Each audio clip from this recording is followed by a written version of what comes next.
Hello, everyone, and welcome to another episode of the War Report. Of course, I am Constantine Martelli, joined, as always, by GSP. Almost always, that is. And we're just going to get right into it. We have quite a bit to cover today. A lot of news out of Ukraine, as always. We'll have some news out of Europe, the Middle East, and some news out of Asia as well, with some of the developments around Taiwan, which we will get to later in the show. So I will hand it over to you to tell us in excruciating detail what exactly is happening in Ukraine, because it's all our favorite parts of the show. I love it. The audience loves it. The The best war coverage you will get oh anywhere. Anywhere, okay? I'm talking ourselves up, wow. but you know what? We deserve a little self praise once in a while. So, without further ado, Oh, thank you very much. Yes, so let's start the Minutiae Minute of the battlefield in Ukraine. Um, Probably the biggest thing I think worth mentioning that has developed all through March and now, we've kind of hinted at the Russians seem to be able to use their aircraft much more than before. And as it turns out now, for a month or so, they've been using glide bombs. Now, the US has supplied glide bombs to the Ukrainians as well. But what the Russians have done is they've refitted old bombs, fabs. These are very, very big bombs. Some of them are a ton and a half. And they've managed to turn them into glide bombs. And so essentially what happens is the jets are flying, let's say, from a Buk or a S-300 system. They're flying between 40 to 50 kilometers away. And at a certain altitude, these systems have a very difficult time or are not able to intercept, shoot down the Russian jets carrying these bombs. Um, One of the reasons this is possible now, besides the glide bomb itself, is all the attacks that the Russians invested in the fall and winter last year and this year, but particularly last year. What that did in knocking out most of Ukraine's energy system is it also revealed their S-300 system. So in some instances, the S-300 system was taken out, but more importantly, they forced the Ukrainians to use their S-300 missiles, which are in very short order. Because as far as I know, then I don't know who is manufacturing these besides Russia. So, unless they've the, talked some former Eastern Bloc country into it, like a Bulgaria or a yeah, Slovakia, Poland, whatever, because of course they all ran on the same weapon system when they were under the Warsaw Pact. And I would think, judging by Ukraine's initial supply of artillery shells coming almost exclusively is not exactly the right way to put this, but coming disproportionately from Bulgaria. I know Bulgaria mm, still has a bit of a weapons industry. I wouldn't be surprised if it's from there as well. And with shortage, again, Bulgaria has been one of these countries that has waffled back and forth, but I could see it from any of the other Balkan states that aren't Serbia at that point. yeah. So again, it's pick your former Warsaw Pact country, and probably they're digging out of those stockpiles. Well, I know that Bulgaria, I think, still manufactures the 152 millimeter shells for for the howitzers and the other artillery systems Yeah, I just for know the that they're selling Ukrainians. them now, but not giving them away for free, which was the chief complaint that they want some compensation for. Which, with the Right, tens of billions of dollars Ukraine gets in military aid, is certainly affordable. Certainly not an unreasonable demand from Bulgaria on that point. right. So just about 2 hours ago, there has been all across the contact line, stretching from the Kherson region on the Dnieper to Kherson city, all along Zaporozhye, all along the Donbass front. Um, these bombs have started to fall, and they're falling uh, in Orhivne and other areas in Zaporozhye, more or less close to the front, but slightly behind the front. In Slavyansk, the Russians have taken out a railway line. I believe it's on the west side of Slavyansk. So We know that the Ukrainian forces are mostly gathered in an area southeast of Kharkov, probably around Poltava, and probably some in Dnipropetrovsk. So I think the Russians know that Blinken has as much said it that there is going to be an offensive in the next 2 or 3 weeks. So there is fighting all along the contact line. Most of it is in the eastern half of Zaporozhye and Donbass. And like I say, there are bombing raids right now that are going on. And the front basically, most of the fighting, most of the big changes have been happening in Bakhmut. Since the last show, the Russians have now definitely taken the center of Bakhmut. They have moved west. They have reached the railroad line. They took over a prison, which of course is going to mean more Wagnerites. Oh no, Just that's how many shovels do they have? Do they have a shovel shortage now? Because that's very important. I posted that on Telegram. No appreciation. I thought that was pretty funny. So, anyways, Just for the sake of the audience, I did not know that you had posted that. We came to that joke it was a independent. reply, but Yep, but still, and at the it's I think it would be the obvious one is what I'm trying to get at here. But I yeah, I guess mean, I guess we all just have the attention span of goldfish now, which I will say is somewhat true because sometimes I look at episodes we did just a month ago and I don't remember even talking about a story. And that's just the nature of the news cycle, especially with the outbreak of this war, but do continue. yeah. So, um, the Wagnerites in Bakhmut city itself, honestly, it looks now 80% of the city is taken by them. There is literally now just the western sector of the city. The two bottom uh, districts of Bakhmut are now under full Russian control. As I said, everything on the other side of the Bakhmut River, everything on the other side of Azom factory, and then all the industrial complexes south of it, which is quite a large area. That is all under Wagnerite control. Now, um, it's interesting. I didn't expect, honestly, the Russians to advance through Azov as fast as they did, and part of the reason I think that happened is they first attacked head on, which I don't think the Ukrainians expected. But then shortly after that, they began encircling it from the east and west side because this complex goes north on a north-south direction in north-central Bakhmut. Um, and in a way, you know, a lot of the fighting that the Russians have decided to take on in this war has changed. Whether the Russians thought that with 150 to 175,000 men they could do big sweeping actions in Ukraine or not, I think is debatable. Some people believe that, some people don't. Um, the thing is in this war, satellite imagery, real-time information is available to both sides. I would expect the Americans have an advantage over the Russians in this regard. How much, I don't know. Maybe it's not significant. I just don't know. Uh, but that is to say that Ukraine would know of any big pincer movements. But I think the Russians ever had enough manpower to do that. And so now basically what they've taken on is a strategy where they just go head on. You know where they're coming from. And really, the element of surprise in the storming of Azov was possible because they used night vision goggles, and a lot of them, all their men had them, and that's what allowed them to infiltrate inside.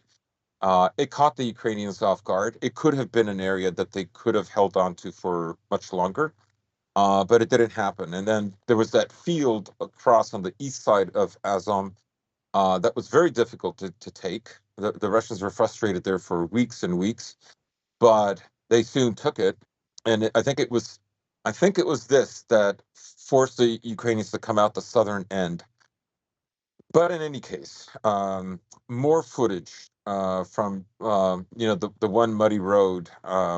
It's actually more than one, but leading out of Bakhmut into Chasiv Yar is littered with both civilian and military equipment.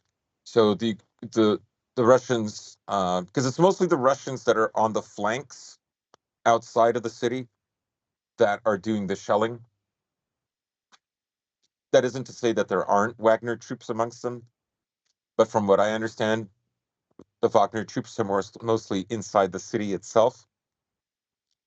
There have been far more reports now coming in of Georgians, guys who belong to the Da Vinci Battalion. Remember when Santa Marin was visiting, and they were visiting, one of these guys. We talked about it on the show, who belonged to another member of Da Vinci was killed.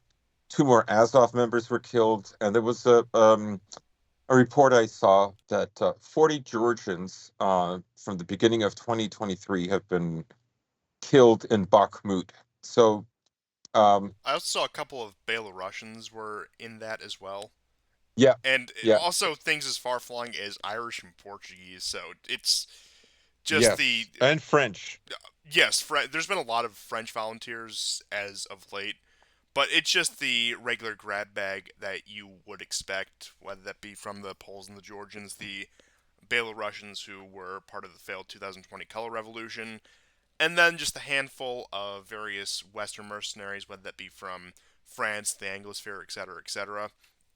And it really does make you wonder whose war is this if that's the case. If you have mass amounts of Eastern Ukrainians fleeing to more Central and Western Ukraine where they're constantly being berated, and these casualties that keep coming out. Now I know this is a very small cross section of the casualties in Bakhmut are these foreign fighters who are coming in, and it I can't remember who said it. I wish I could give them credit, but this really is a war of, say, the 16th century with just fighters from all over flocking to fight on the battlefields of Ukraine. It does feel like something that out of a novel, so to speak. But I guess that's just the nature of the world now. But if we're to take this at face value, and perhaps that's making a mistake, the Ukrainian forces are relying more and more on not only foreign supplies, they've relied on foreign supplies and money since the beginning of the war,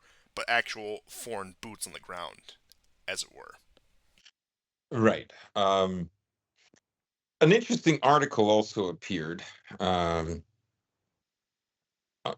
I don't know if I think it was the Times of London, and this is sort of it's ironic that they should publish it, given that Britain is one of the most vociferous countries to encourage Ukraine to go on the counteroffensive for the spring, and it's about um, re- if you remember in the autumn there was going to be a raid on the Zaporozhye nuclear power plant, and all the Ukrainian accounts say it never happened. It was Russian propaganda, Russian disinfo. Well, they decided to run a story on it, and as it turns out, roughly a grouping of 600 troops, special forces, 30 boats, uh, crossed the Dnieper at night and, try to take over the Zaporozhye power plant because they thought that the Russians would not have any heavy artillery or tanks there. They thought it was lightly guarded. Uh, One of the boats managed to land, and the guys who fought for about 3 hours until they were all eliminated, and the boats turned back. Um, the Russians claimed they sunk several boats. I saw video footage of some of it, but it's grainy stuff at night. Um, you have to kind of take them at their word. But now it seems to be substantiated that this was a failed attack, and you can understand because this was around the time that the UN representatives for nuclear energy were coming to inspect. And I think the Ukrainians felt if they could get one way or another a foothold in that area, that they would try their luck again to split the land bridge leading the Donbass to Crimea. And it didn't work. As for other theaters, honestly, the rest of the line, there's constant fighting. Um, Even the Institute for the Study of War regularly claims that the Russians continue to make small advances in the Kupiansk, Svatove area of Lugansk and Kharkov, and also toward Kupiansk, which the Russians are quite close to. But that area, there isn't really that much movement. Avdiivka continues to be encircled to some degree. Fab bombs have been dropped there. These are the big glide bombs that I'm talking about. And the Russians are basically able to drop them, knowing that there's nothing that the Ukrainians can use against them. Um, Even if they had more S-300s, it would be very difficult. It's amazing to me that the Russians didn't start doing this sooner, but here we are. So the I guess the other news from the battlefront is the amount of shelling in Donetsk and Gorovka and the little areas around Donetsk city that are being bombarded. In the last 72 hours, over a dozen dead. Another attack in Melitopol on a former civil servant authority. He managed to survive. Uh, I haven't heard any other news. There was that businessman who was killed a few weeks ago. He died of his injuries, I think, the next day in hospital. Um, so that's it for the Minutiae Minute. There were preliminary um, posts on Russian Telegram accounts saying that Bakhmut has fallen. Um, I think Bakhmut has never been so close to falling. Uh, if we look at all the video footage of the roads going in and out and just the amount of devastation on them, these roads are littered with destroyed vehicles, vehicles that have been abandoned. Many of them cannot get through, particularly wheeled vehicles instead of track vehicles. Um, I don't doubt it. I'll put it to you this way: in this 1 week, the Russians have gained more territory in Bakhmut than the last 3 weeks. So it's moving very, very quickly. And that's it for the Minutia Minute. Yes, now that the Ukrainian lines are starting to give way, we're seeing more progress in what was otherwise a very stagnant front. But on that topic, I suppose we can discuss the possibility of a Ukrainian counteroffensive. Hmm. So, that has been the big push for probably, what, the past month now that there's going to be the spring counteroffensive. And I have yet to see any evidence that anything like this is being prepared. The speculation is that, and take this for what you will, it is rumor, but it's really the best I have to go on, that the Ukrainians are going to try to push through the southern front to Kherson to cut off Crimea in order to enter into some sort of negotiation. Now, given the Ukrainian reluctance for negotiation, I can't see that being the case immediately because this is the same country that had executed how many potential negotiators and have pulled out of so many negotiations and have made such ridiculous demands before negotiations can even begin.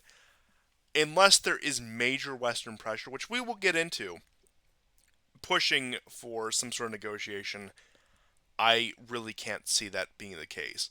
And talking about the Ukrainian manpower shortages and talking about the constant struggle for them to even supply their military, although they do receive an outpouring of funds, and although they do receive an outpouring of supplies as well, what we have seen thus far is that no matter what it is, and it could just be because of poor management, poor logistics, whatever, but regardless of whatever the cause is, the Ukrainians do not have their forces in order to conduct any kind of counteroffensive, let alone the one they conducted at the end of last summer and the beginning of last fall. You recall around August, September, when the lines really stagnated, when you had the series of Ukrainian victories in the war, when the war actually looked to be in their favor, their initiative at least. But I don't think that is replicable at this point. The Russians, despite their faults, especially early on in the war, have at least stabilized the situation for the time being. And even now, they're calling up about 150,000 more reservists in order to deploy to either the front lines or free up troops to go to the front lines. But they're mobilizing once again another 147,000, I think the exact total was. So, barring a major escalation in this war, and I'm talking, for example, Poland getting involved, it just is a matter of time on Russia's part. They have more manpower, they have more resources, they can simply outlast Ukraine, even with the outpouring of aid. It would take a direct intervention of another power, which I think would most likely be Poland, backed by the other Western powers, as Poland, which isn't directly at war, which probably wouldn't see any Russian forces on its territory, would be far easier to fund and supply than Ukraine proper. And we'll get into some of the news about Poland and Ukraine also in the next few minutes here. That that is the only thing that could really turn this war around in any sort of favor to the American empire or the Ukrainians in particular. But other than that, the talk of the spring counteroffensive just seems like talk. There's really no other way to put it. Yeah, um, we were talking off air about these leaks, and my question was, okay, what if the data is real, but the leaks are fake? Meaning, um, someone wanted these leaks, and it was probably not Russian hackers. Um, because let me just because there really there's nothing that much there. There's no there. Okay, and I'll read to you, a synopsis of various publications. So, beginning with Politico, the leaked Ukrainian American documents are real, prepared by the Joint Chiefs of Staff, but the information contained in them was falsified, and as it included exaggerated estimates of Ukraine's losses and underestimates of Russian losses. The New York Times. The documents are 5 weeks old and contain information about what Ukraine forces needed for the war a month ago, but do not contain specific plans for military action. Financial Times, citing an advisor to the Ukrainian army, the information is not confidential.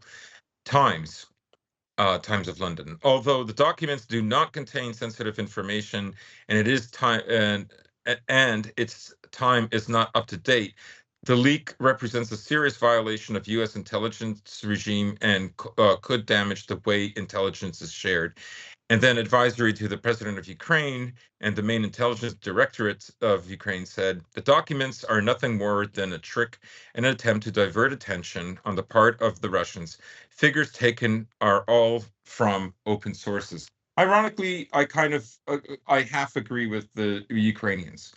Um, there's nothing like where the groupings are. You can go for the Institute of for the Study of War and look at their maps and see where the groupings are. There's Russian sources that have these live maps. You can see where a regiment is, or a battalion, or a brigade is, and where it's moved, with some amount of accuracy. Of course, you don't know for sure, in absolute terms. There are no plans that are implied. So what exactly got leaked here is not actually even that important. And then you have stories that this thing was on a Discord server, and it first popped up on 4chan.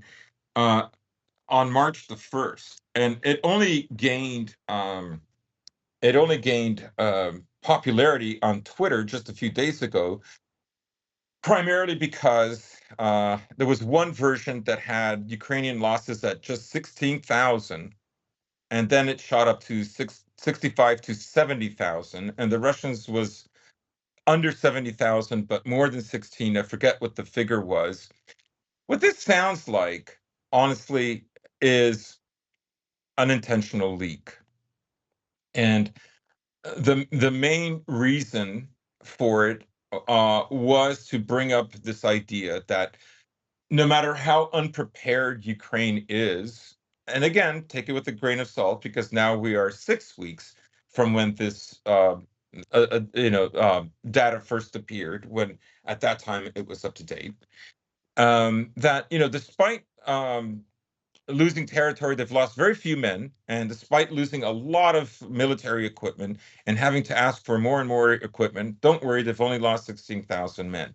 It's not just like, you know, the figures were changed. Who changed them, I don't know, but I wouldn't say that it's just the Russians who probably would have wanted to change those figures.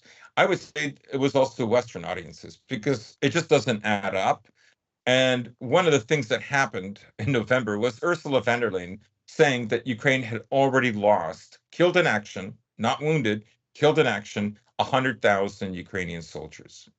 Okay. And that figure popped up again and again through December, through January, and even in February from Western sources. Right. And I think they're thinking about morale. And I think that's why this thing came out. And then it was doctored, changed a little bit, 65 to 70,000. It's not as bad as 100,000, as it was said in November. This is 4 months later. And it's less than 100,000. So, a sigh of relief. So was this really a leak? I mean, if the information might be authentic, but it's there's nothing damning about it, except this argument about losses, because basically it's become such a big topic on social media as a way to figure out, because it's a nutritional war, who is winning and who is losing. And to me, it kind of sounds like that's why it had to be put out there. And even the stories, like in Politico and the New York Times, don't really address the issue, I think, the correct way. That is, the very questions and the suppositions that I've put forward are not addressed, of course, because they're committed to this war, and they're committed to the Ukrainians winning this war. So it's not much of a leak at all, and that's why I say it's not a real leak. It's a plant. It's just a gayop. Um, both sides, again, as I've already mentioned, because of the use of satellites, know how many forces the other side has, and um, in fact, there isn't that much room for surprise unless there's like really, really, really creative strategies.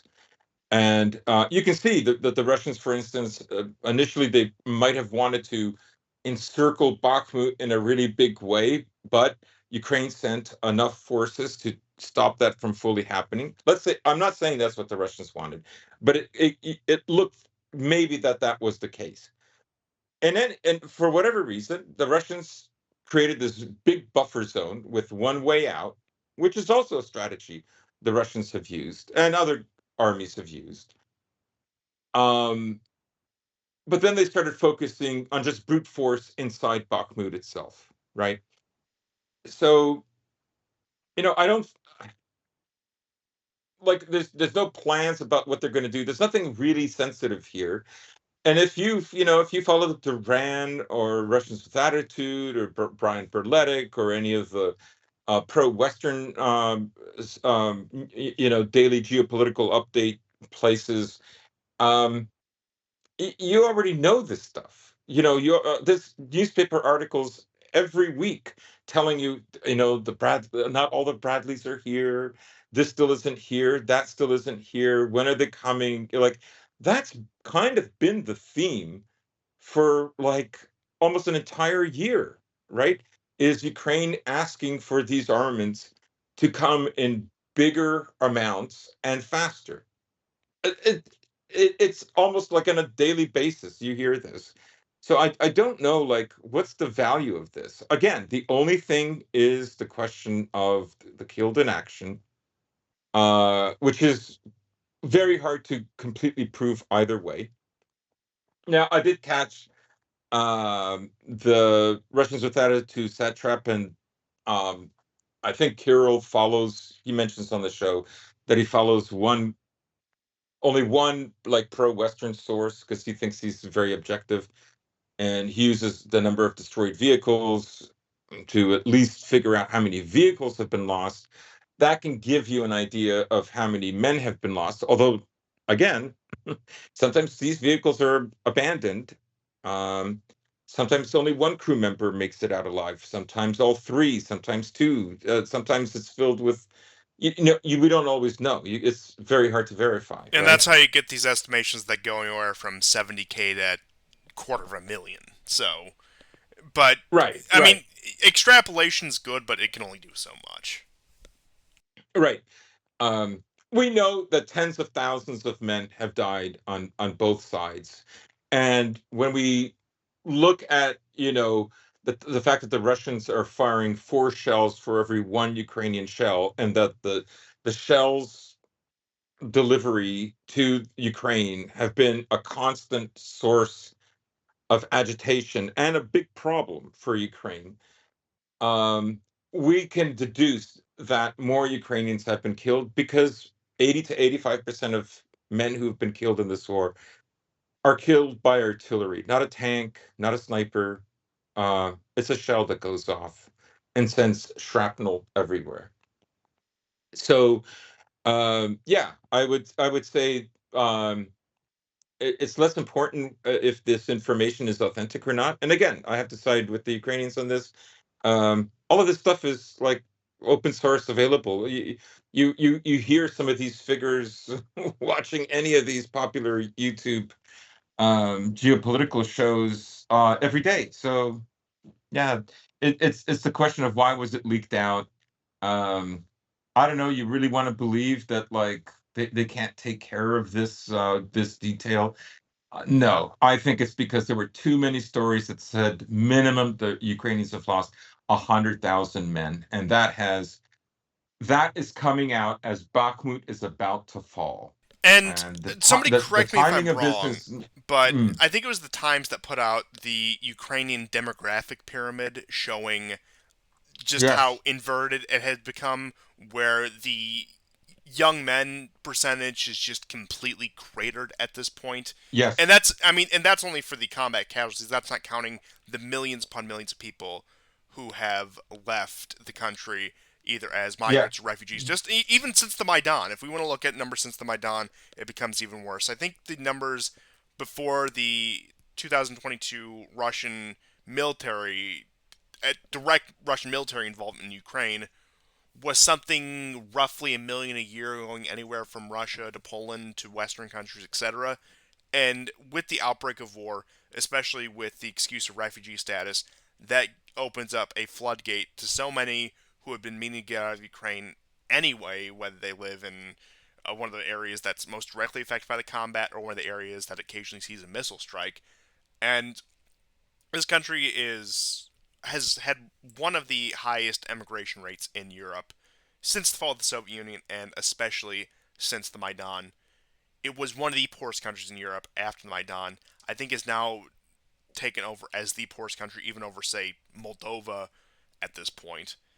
mhm, So this is what we have here, and these Ukrainians, a lot of them, are not going to return to the country at the end of hostilities because, number one, many of the ones who went west, especially, have no interest in living in either Russia or a Russian aligned country that, or a quote unquote neutral country.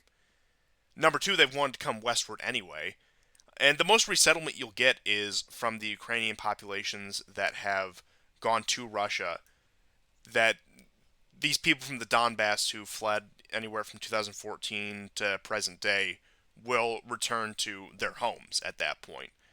But in terms of Ukrainian demographics, I know a lot of people talk about Russian demographics, and don't get me wrong, there's plenty of reason for concern there on a lot of issues, but I don't think any country in the world, especially after the outbreak of this war, has seen a worse demographic crisis than Ukraine. Yeah, absolutely. At least 5 million have fled to just the EU. That doesn't account for the nearly 2 million that have fled to Russia. I believe it's like 1.8, maybe 1.7 million. That's just from 2022. I saw the high And like you estimates at say, 2.5 million, but I don't know yeah, yeah. whether that includes M- people who fled Maybe during the I'm first using Donbass figures war, from last etc. year. But yeah, it's. I mean, I believe it's certainly over a million, probably pushing 2 million, if not over 2 million. But Hmm. point being is the only Ukrainian resettlement you're going to get once again is going to be from most likely the ones who went to Russia, because those are the ones who are either pro-Russia or are content with some degree with Russian influence over the country. These people who fled Lvov, even if it is preserved as part of an independent Ukrainian state, even if it is neutral, whatever, they're not going to return for a myriad of reasons, and this land is just going to be completely depopulated. What the future of it looks like from there, I don't know. Now, I will say, to I wouldn't even call this devil's advocate, but just to point out historical trends, probably the most obvious one being Europe after the plague, where there was a boom in wealth and land because, of course, there was such a devastating effect on the population. About one third of Europe had died at that point. So, especially in congested countries, when you do have a sharp drop in population, it can be beneficial in the long run and will rebound.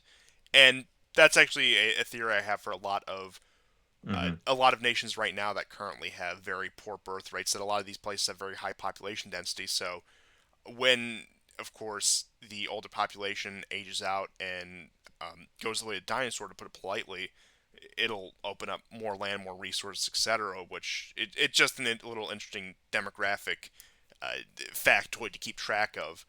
Now, I know with Russia and Ukraine, which have a lot more land than just about any other European country and wide open land, and a lot of areas are arguably underpopulated, the low demographics and the population decline can be a concern. So, what the future of Ukraine looks like in that regard is really anyone's guess. Now, perhaps the Russians will actually carry out with what they had been accused of by Ukrainian Telegram channels. I think you know where I'm going with this right here. So, there were reports earlier in this week of the Russian forces allegedly importing Central Asian migrants to repopulate Mariupol.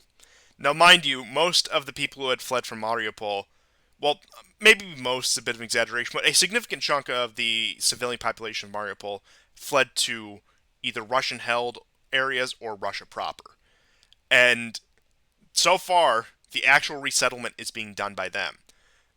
The most I've seen to back up the claim of 40,000 Central Asian migrants being settled, that the Golden Horde is back, whatever, is that they brought in foreign construction workers, which they do. Now, fair enough, you can criticize them for using cheap migrant labor, whatever. But point being is, this isn't rebuilding Mariupol as a Kazakh or Turkmen city. There's a significant disconnect there, if that's what you want to claim. And almost as soon as the story was put out, it was shown to be bunk. And it Yeah. came from the Telegram rumor mill, if you need any more confirmation Yes, on yes. And it what was this one of these story actually looks Eurocentric like. accounts that's anti-Russia, but also anti-NATO. The a la carte ideology people, like, why can't I have both? The I mean, buffet of geopolitics. yeah, yeah. It's like the Indians. I really like the Russians, but I hate the Chinese. I really like Israel, the Americans. It's like, there's a lot of contradictions here. Like, I'm just saying, like, but a lot of, I mean, we'll get into it when we talk about Macron. It's just that I just have no respect for normies and vast populations of any country. It's just ridiculous. Anyhow, but an interesting thing we were talking. I don't mean to wind back a little bit, No but problem. we were talking about demographics in Ukraine. My brother was telling me because he was reading a blog from 2000, late 2015, and it was around this time that Ukraine was granted visa-free travel to Europe, right? And this became like really popular, and they would tease the Russians, we can go to Europe without visas. And so I'm just going by what he said. And then nationalists were complaining, we're going to have another Maidan, which in and of itself is hilarious, right? It's like, you had a Maidan, you cannot have another Maidan. Your Maidan was not organic, my friend. Like, there's not going to be a second Maidan because there's nobody rich enough to fund a Maidan that would unseat the Americans who gave you the first Maidan. It's just, again, no respect for the normie plebs. Anyhow, um, so the nationalists said we can't keep doing this because we're losing our population. So they clamped back on that, right? And in a sense, what the war did is it gave, again, quote unquote, to it, in a sense, visa-free travel. And what you saw, I mean, granted, it's a war, so it's a very different scenario. I mean, there was a war going on in 2014 and 15, but and even thereafter, but not on this scale. Let's be honest. And it was exclusively in the far east of the country. So I just thought that that was an interesting thing to consider, that they had to revoke that offer that was given to them by the EU because they were losing their population. I would say this: even if there was no war and there was visa-free travel, Ukrainians would leave Ukraine. They would definitely leave Ukraine, just the way you saw Romania's population, Moldova's population, Estonia, Croatia, all of them. Latvia, Lithuania, all these populations like began to crater in big ways after the fall of the Soviet Union, because they all left. And Bulgaria is another example. I don't have the maps on hand, but yeah, Bulgaria is one of the worst examples. But I remember Croatia looking at some of these areas that since I think it was 2004 to 2019 was the time this survey was done. Some of these areas had been depopulated as much as 20%. Mhm. So, once again, to return to what I was saying, sometimes depopulation can lead to more opportunity in the long run, but that Yeah. isn't always the case, and especially maybe not so much in the case of some of these former Eastern Bloc countries, but they're certainly not immune to it. But especially when you have governments and supranational organizations like the European Union who advocate for taking in more and more foreign populations to make up for pension programs, etc., etc., etc., that's when it becomes really dangerous because that is a blow you can weather. That is something that can even have a benefit in the long run. But when you start to bring in groups to prop up the pension state, so to speak, that's when you get into a situation that does not have, well, no solution is easy when it comes to these kind of things, but does not have a easier solution, for lack of a better term. Hmm. And I suppose with that, when it comes to migration out of the country, Eastern Bloc, we can address an article from Foreign Policy magazine in light of Zelensky's visit to Poland. Headline reads, "It's time to bring back the Polish-Lithuanian Commonwealth." Polish-Lithuanian Union in this, but Polish-Lithuanian Commonwealth for anyone who actually knows what we're talking about. So, quoting a summary from Telegram channel Joaquin Flores, who does wonderful work, might I add, just to go over a brief summary of this. According to the new plan, Ukraine and Poland should unite into a commonwealth, a buffer from Russia, but also a counterbalance to the Paris-Berlin Union. And at the same time, the problem of Kiev's unpreparedness for the EU and NATO would be solved. What if this is a possible political solution to the problems facing Ukraine and Poland today? Imagine at the end of the military conflict, Poland and Ukraine form a common federation or confederation, uniting foreign and defense policies and almost instantly bringing Ukraine into the EU and NATO. I'm sorry, this is uh, Polish Ukrainian alliance would become the second largest state in the European Union and the largest military power, providing more than adequate counterbalance to the Franco German tandem, something that the EU is sorely lacking after Brexit. A Polish Lithuanian alliance may well prove to be the easiest way to turn the post war Ukraine to a stable, prosperous, and strong country that can keep Russia at bay, something that acutely is in Warsaw's interest. Now, I will say a couple things about this. The Intermarium project, to some way, shape, or form, has been shilled for about a century now. It's in this gross fantasy that they have about this kind of thing. That's number one. And of course, something like that could only be done with the express consent of the American Empire. Number two on that is they still do fear some degree of a Paris, Berlin, Moscow axis. They can't get over it. And even with, as we'll see, Macron's visit to China and the relations there and their continued reliance on Russian energy, even when bought through third party sources, they still do fear, even after this cataclysmic war for European industries and economies, that there will be some sort of bridging the gap between the major European powers and Russia in order to form a, let's just say, more coherent bloc. That is how paranoid they are after this, even after dumping billions into Ukraine and throwing away about, 100,000 lives on top of just the destruction of Ukraine we've discussed for the past however long in this program here.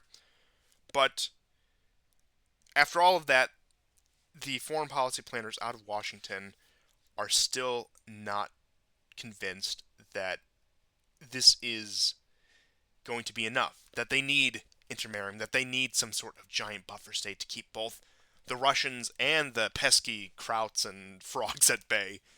It is ridiculous how much stock they put into this. They occupy Germany. Germany is a colony in all but name.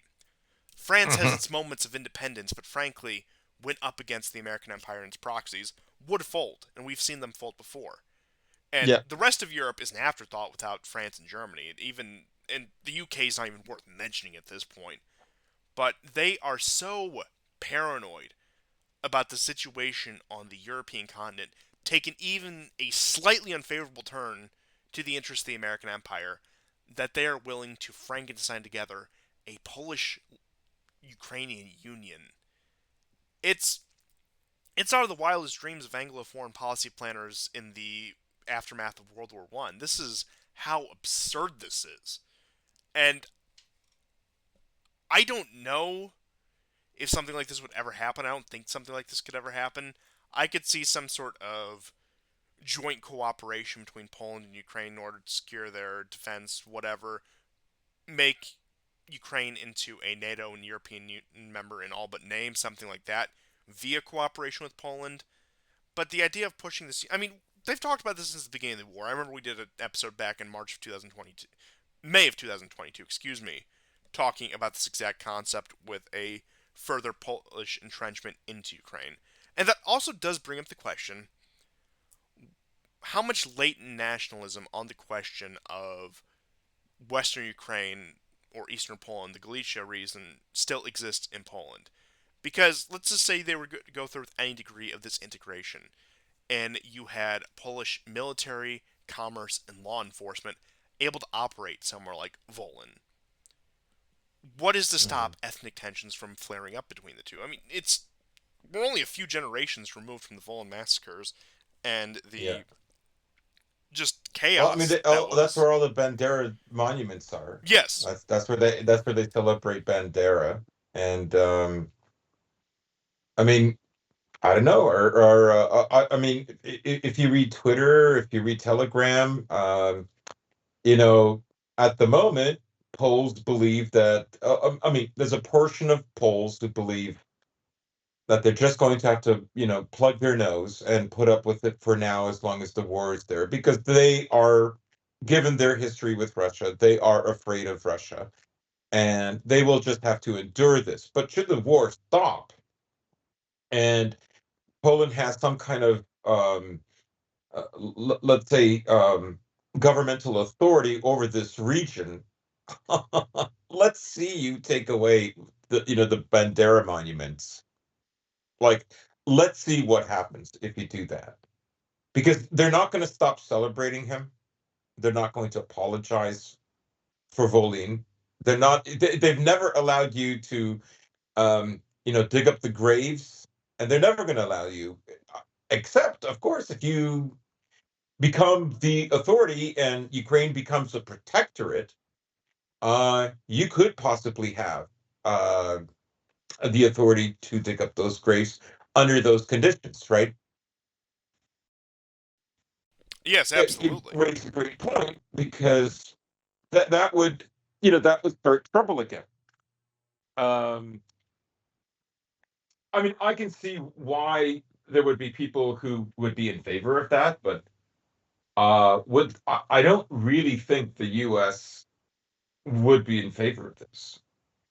For one, it would set a precedent throughout Europe that it's not just Russia that can redraw the borders. Well, Poland can too, given the right circumstances. Or it's not just America who can make Kosovo a country. Poland can re you know. It would be problematic. It would open up a can of worms that is Europe's autistically crafted borders in order to prevent any future ethnic conflicts that were drawn after World War II. Yeah. And Now, I think most Poles are very sensible. They yes, think like it's a lost cause. Lvov is done. They were the largest minority in a city of various minorities. They were the largest group, but you know, Stalin took it away. now, You I'm know, not the, saying the, it's the likely, but I will point out that it only takes a small group in order to ignite something like this. Maybe not even mm, necessarily sanctioned by the Polish state, but it just takes a group of very ideologically driven and motivated people with the means. Now, the question is there any group that would fit that bill? I couldn't speak enough to Polish internal politics in order to answer that question, but even outside of the question of rising ethnic tensions, you do bring up the point that it does open up fair game for the redrawing of Europe's borders. Of course, when it was the breakup of Yugoslavia, that was that was completely fine. That was something that was able to do because it was complete American hegemony. They had full authority to yeah, the reshape Europe Soviet in their Union had image. just fallen, and Yes. you know, But then when you four years earlier. but then when you have the annexation of Crimea and the outbreak of the first war in the Donbass in 2014-2015, that sets a precedent that the other major power orbiting the European continent, Russia, is also able to throw its influence with that. But Yeah, when you start to, and I think this is the biggest fear because they know they can rally a front against Russia like they are semi successfully doing now. But when the Europeans themselves start to redraw the borders, and once again, I don't consider Russians not Europeans for anyone who's going to hyper focus on those details, but as in American dominated Europe, so to speak. But hmm when hmm the American vassals in Europe decide that they can redraw their own borders, that is what opens up the can of worms. That is what starts a chain of events that cannot be undone. Now, as far as territorial disputes go in Europe right now, in terms of Western Europe, I suppose Northern Ireland is the only one that could really be contentious. Now, there are various separatist movements. For example, Catalonia, one of the big reasons Spain has not recognized Kosovo is because they don't want to set that precedent for Catalonian secessionism. I know in France there is a small Corsican secessionist movement, but I don't know how popular it actually is. But point being is there are these small groups, but even though on the surface it looks like the ethnic conflicts and the ethnic disputes and the muddled borders have been solved for the time being, now a price paid heavily. The period between 1919 and 1945 saw some of the worst ethnic cleansing in the world, and that's not just of certain groups, but that was all across Europe. Borders were redrawn, yeah. populations were deported. It again the worst stuff you can think of. But hmm while that relative stability is built on the back of that, there always is room for something to spiral out of control. As I was saying, it just takes a small group with the means and motive to kick something like this off in order to start to redraw the borders of Europe. And again, these borders have been relatively stable. Now, that's due to the outside occupation enforcing these borders, but nothing is permanent, and it's a very real possibility we might get a reshaping, especially if this program is allowed to go along. And it also does call into question how much of a whip can the American Empire crack on Poland when they see this in their interest in because they fear a resurgent Russia, because they fear another conflict with Russia, they want a closer relationship, a closer union with Ukraine. Although the American Empire still does hold the power in Europe, it's a damned if you do, damned if you don't situation because they can either have a bulwark against Russia and satisfy one of their key proxies on the continent, or they can deny them that, risk the possibility of Russia having a more powerful position for military conflict and leverage, and also angering one of their key proxies. So it's a very difficult situation that doesn't exactly have a clear, favorable outcome for the American Empire.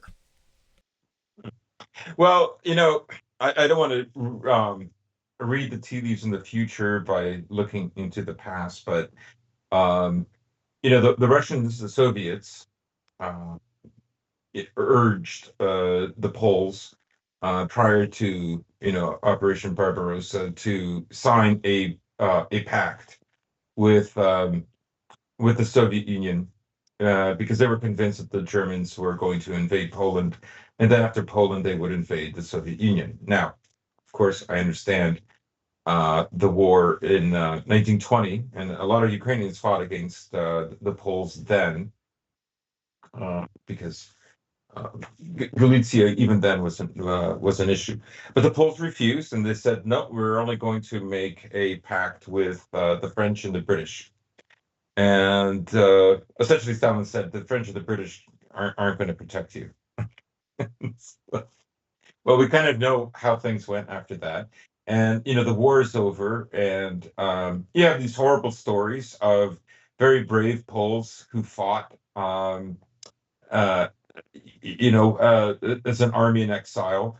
Uh, but because of various laws, some of these guys, um, they drove taxis for the rest of their lives in Britain and uh, didn't live as full-fledged citizens. In any case, I don't want to veer too much off topic, but the question comes, you know, if the Americans and the British didn't really respect you then, because I know the kind of extraordinary respect that countries like Poland and Finland have, let's say for the Americans, and before them, the Anglos, right?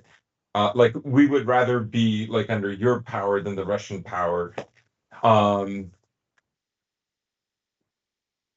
but I think historically, if like Anglosphere countries want to say, we're going to ditch you, we're going to ditch you. And in this case, if they want to say there isn't going to be an intermarium, there isn't going to be another Polish-Lithuanian Commonwealth, then there isn't going to be one. It will be up to America if there is going to be one. Uh, I mean, America at the moment, of course, they are sending uh, various representatives now to clamp on what they call like sanction evasion. Um, this was in Fortune magazine, and they're going to basically clamp down on anybody that's still caught selling anything in Russia. Uh, the Treasury official is Liz Rosenberg and Brian Nielsen. They're like apparently specialists in sanctions avoidance and terrorist funding and that kind of thing. So, why do I say this? I say this because, I know there was that big row with Bank of well, America recently when it came to business ties with Russia, but do continue. yeah, I say this because America does want Europe absolutely permanently tied to America forever, right? Um, like this move in and of itself will make Europe even poorer. Um, because again, like uh, about three-quarters of those companies have not left. They're saying they're leaving. Some of them have found other ways to remain there. Beer companies, for instance, because there's different stipulations. In any case, right? So I know Poland is cognizant of this, right? And they're saying if there's going to be another wall, then Poland is right next to that wall, and we should have we should be preferential. And more than preferential, we should be necessary. But I all of this will be up to America, and it will all be up to what happens if there is a pause in the war or an end of the war. Because if there is a end to the war and America is still in charge of Ukraine, and there's a real end to it, not like we've got a peace agreement and in 5 years the war breaks out again. I don't mean that. I mean something far more permanent. If that's the case, then I think those right wing squads in Ukraine, they're done. And they know they're done. Like, Well, you let's recall say back this, in 2018, 2019, as the war, at least the war in the Donbass at the time before it really broke out into full scale war, was starting to freeze over. You had several mainstream media outlets in the Anglosphere talk about the worrying rise of far right ideology in Ukraine, blah, blah, blah, blah, blah. And they were talking about some of these camps run by the Azov guys at the time, where they were starting to turn on their former proxies, as they always do. But with the escalation tensions around 2021 that ultimately boiled over into the current war, they scrubbed the record of that. They swept that under the rug. They came up with the invention of the moderate National Socialists, so to speak. But yeah, it's not unheard of that they throw proxies under the bus. And even with their Ukrainian proxies, they're preparing to do so before tensions drastically yeah, escalated. right. And I don't think anything exemplifies what you're talking about better than the peace agreement that was nearly signed last year, right? I think this idea that the peace agreements were all fake, but the Ukrainians literally killed two guys in the negotiating staff that attended these meetings, right? Now, I'm very sure Zelensky thought that he was going to get Western protection uh, from these squads who had killed the two other negotiators, who these right wing squads thought were soft. Because why? Because they wanted this war. Ukraine has wanted this war. They have wanted this war for 8 years. And you know, like if there's an end to this war, those guys have to go. America will not tolerate them. They will create a different kind of nationalism, but it can't be the Bandera, because then let's say that a wall does go up, right? And the war has stopped and there's almost like a split between East and West Germany. Well, then America, I believe, will engage in some kind of denazification.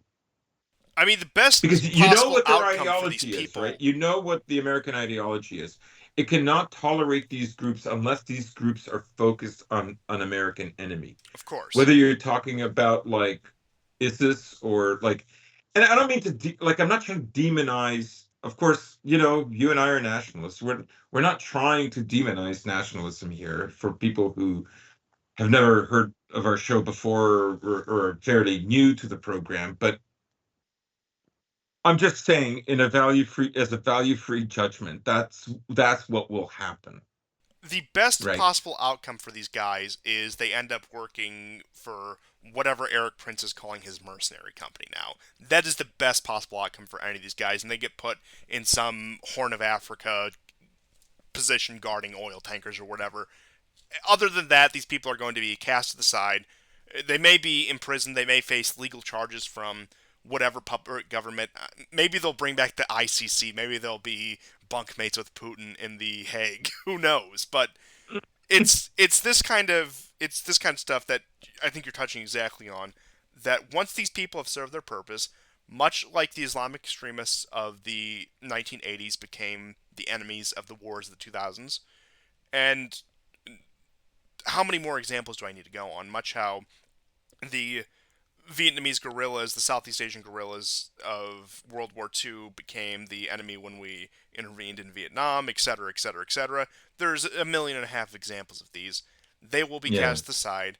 They will have some program to deal with these people, whether that Hmm. is just a complete suppression or whether that is integrating them into something else. I think another example is a lot of the Russian agents that they had during World War II, they extradited back to Russia while keeping the Ukrainians, mind you. They let the Ukrainians roam all over Canada, but they extradited a lot of the Russians back to the Soviet Union, in which case they were either imprisoned or executed. So that's that's the Yeah, yeah. reward for an American alliance. The best that they get is they'll be resettled in some comfy position in a Western country, some mercenary outfit. Worst comes to worst, these people end up at some sort of criminal trial that ends in their It'll have to, execution. yeah, it'll have to be on the down low. I have no doubt that there was a story that the FBI is working on creating informants and terrorists in Russia, and I have no doubt that if the war froze, these guys would be used in that way again. But if it like they wouldn't be able to over a protracted period of time. I mean, first of all, these guys would be very upset if the war ended, and they ended up losing even more territory than they did in 2014, particularly Crimea not coming back, and then also losing the entire Sea of Azov, which of course gives Russia all the Rostov on Don port is very important to the Russians. I don't know if everybody knows about that, but that's where the bulk of Russia's trade goes through. At least it has for the recent past. And anyhow, so I think that's up in the air. Um, but they would have to go on the down low. That's just my opinion.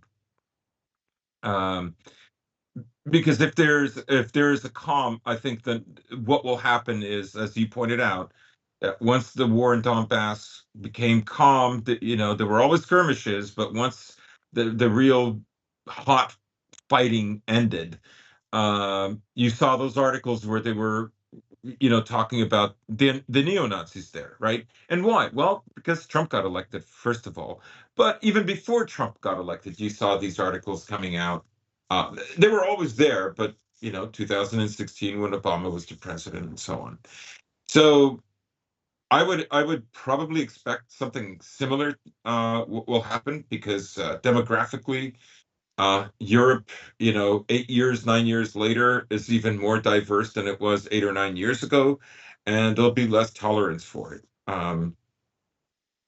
And of course, if Ukraine becomes a protectorate of Poland, it will definitely have to die down. Um, I think one way or another, it's kind of like the way the French still have a hand in Africa based on their banking and trading. That if all but in word, Poland ends up controlling a large part of Ukraine, Poland will be happy with that. Of But that's an course, and aside. it funny enough gives credence to some of those maps that always get shown on the Russian media where they show the Mm, partition maps of Ukraine that might be more true than we think. Now, on that same note, I doubt the Hungarians are getting Transcarpathia and the Romanians are getting yeah, Bukovina yeah. back, but I digress. But I just do have a few minor stories about Ukraine before we get into our proper European news. So, what we have right here is Rheinmetall, who has provided armor to the Ukrainians previously, has decided they're going to set up a repair shop for their weaponry in Romania. Of course, Romania bordering Ukraine. So we've seen this before. We've seen the U.S. set up positions like this in Poland for the repair of weapons that were sent to Ukraine. So they are entrenching themselves insofar as that is concerned. Germany, on the other hand, opposes any further arms shipments to Ukraine, and that also coincides with the news that Germany is preparing for a quote unquote multi year war in the future with Russia. So they're starting to bring their equipment back home, starting to keep it for themselves in preparation for a more what is likely going to be direct involvement at some point. Now, whether that is Germany proper as a state, whether that's via Poland, but point being is they are ready to move on to the next phase of this broader war, in which case they will start to short Ukraine on supplies. There is a path for NATO membership being put forth by NATO that is opposed by the most unlikely coalition of allies here. So, Mhm. this is a plan that is opposed by Germany, Hungary, and the US, all for vastly different reasons, mind you. And this so called roadmap is been in the process for a while, and this is according to Foreign Times, the same people who gave us that wonderful article about the next Polish-Lithuanian Commonwealth. But it's not shocking given the interests of all these countries. Now, the countries that would want Ukraine in NATO would be primarily the Baltic states and Poland, for obvious reasons. Mhm. Now, other Mhm. countries could be swayed to support it, but even the US, Germany, and Hungary would be holdouts on that. I don't imagine Turkey would be too keen on the idea of Ukraine in NATO, especially given the precarious situation in the Black Sea and also Turkey's very turbulent relations with the West, while relations with Russia are improving. So, in terms of Ukraine NATO membership, it is yet another carrot on the stick that will be dangled in front of them in perpetuity. They're never going to get it. They may get some unofficial equivalent of it, but they're never going to get it.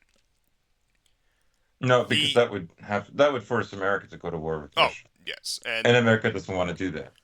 they don't want America to would do that. sooner get Romania or Poland to Of go course, they don't want before to do them. that, and they So, do not have the means to do that. And they would sooner send once again more Eastern Europeans into the meat grinders, followed by Western Europeans, and then finally Americans. If that doesn't work, if they haven't worn Russia down by that point, it has come out that many of the U.S. provided weapons to Ukraine during this war have ended up on the black market, and that many have ended up being traded on, for lack of a better term, the darknet.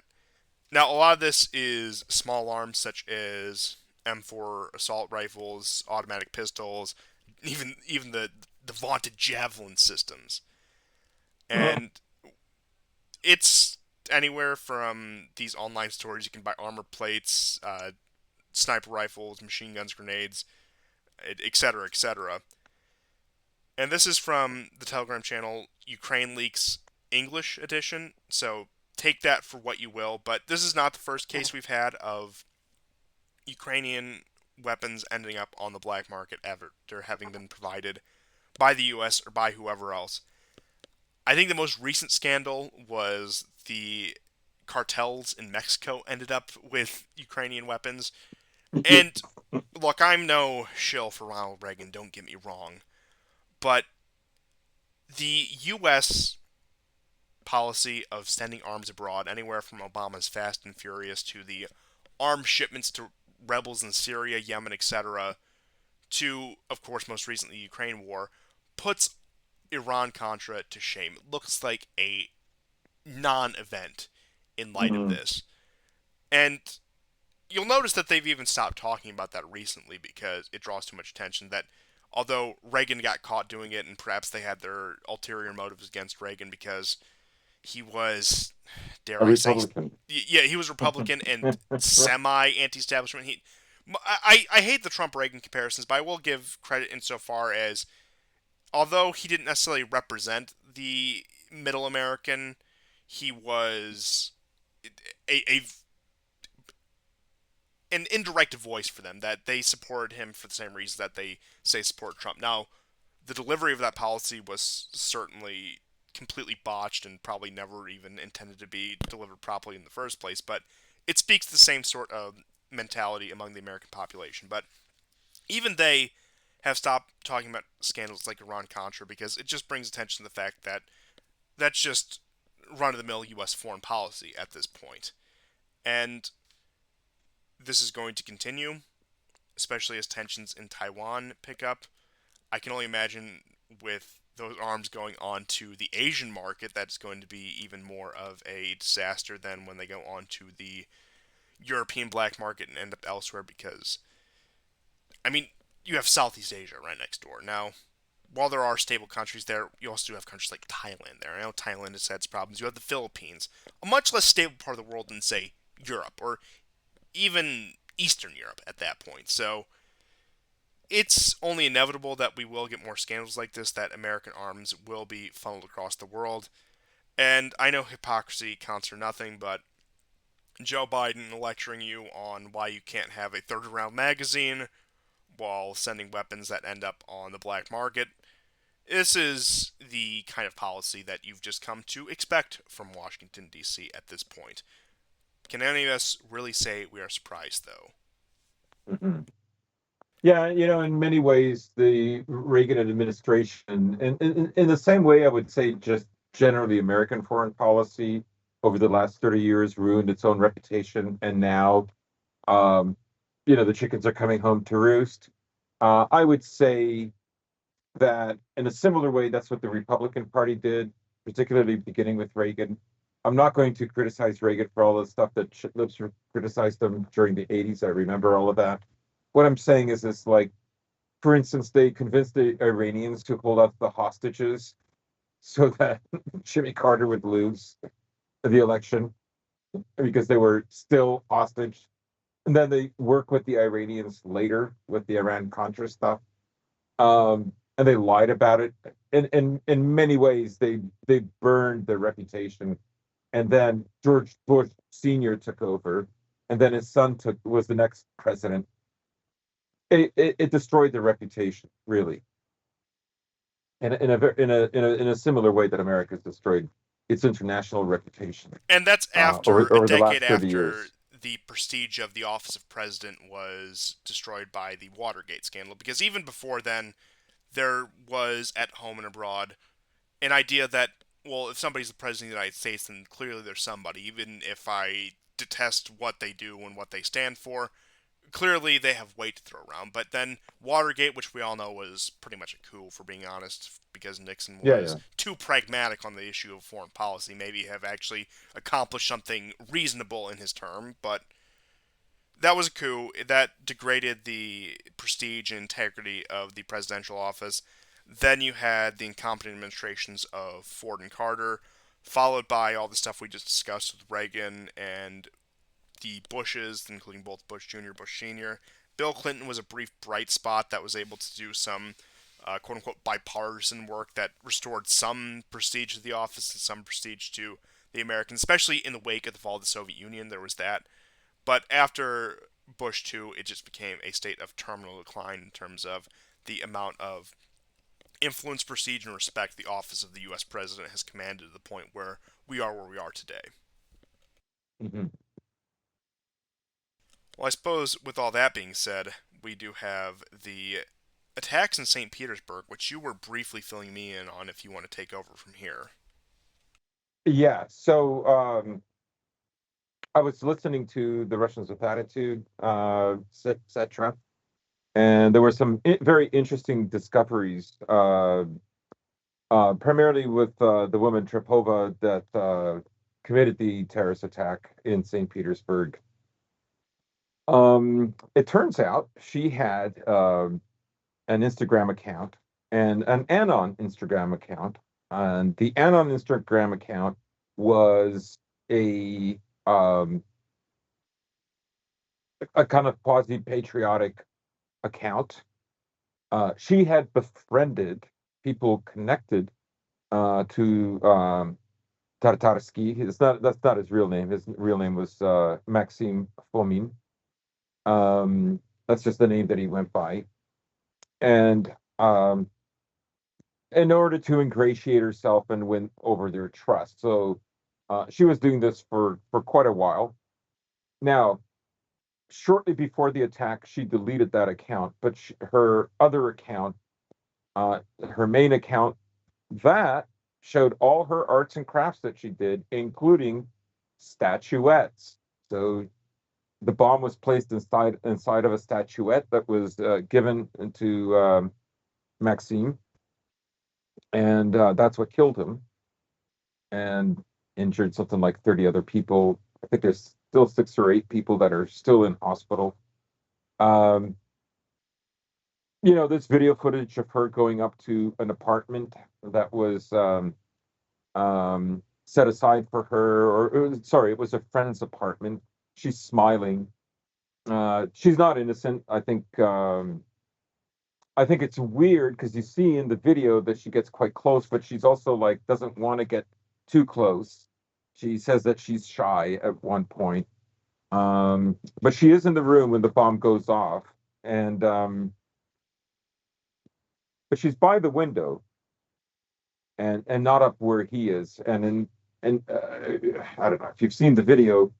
His body is between her and him, but he's like very close to this statuette that he puts back in the box, so it almost doesn't even happen. And she's quite a distance away from him. Um, let's say there isn't a stage, but let's call it a stage. She's on the right side of the stage by the window, along with next to some other people. Um, as it turns out, she, well, Russian authorities are saying that, and she has corroborated some of this, that she was given crypto money and, to enact each of these steps. So first to ingratiate herself with that crowd, create the Anon account, and then find and several other steps that finally led to the terrorist attack. And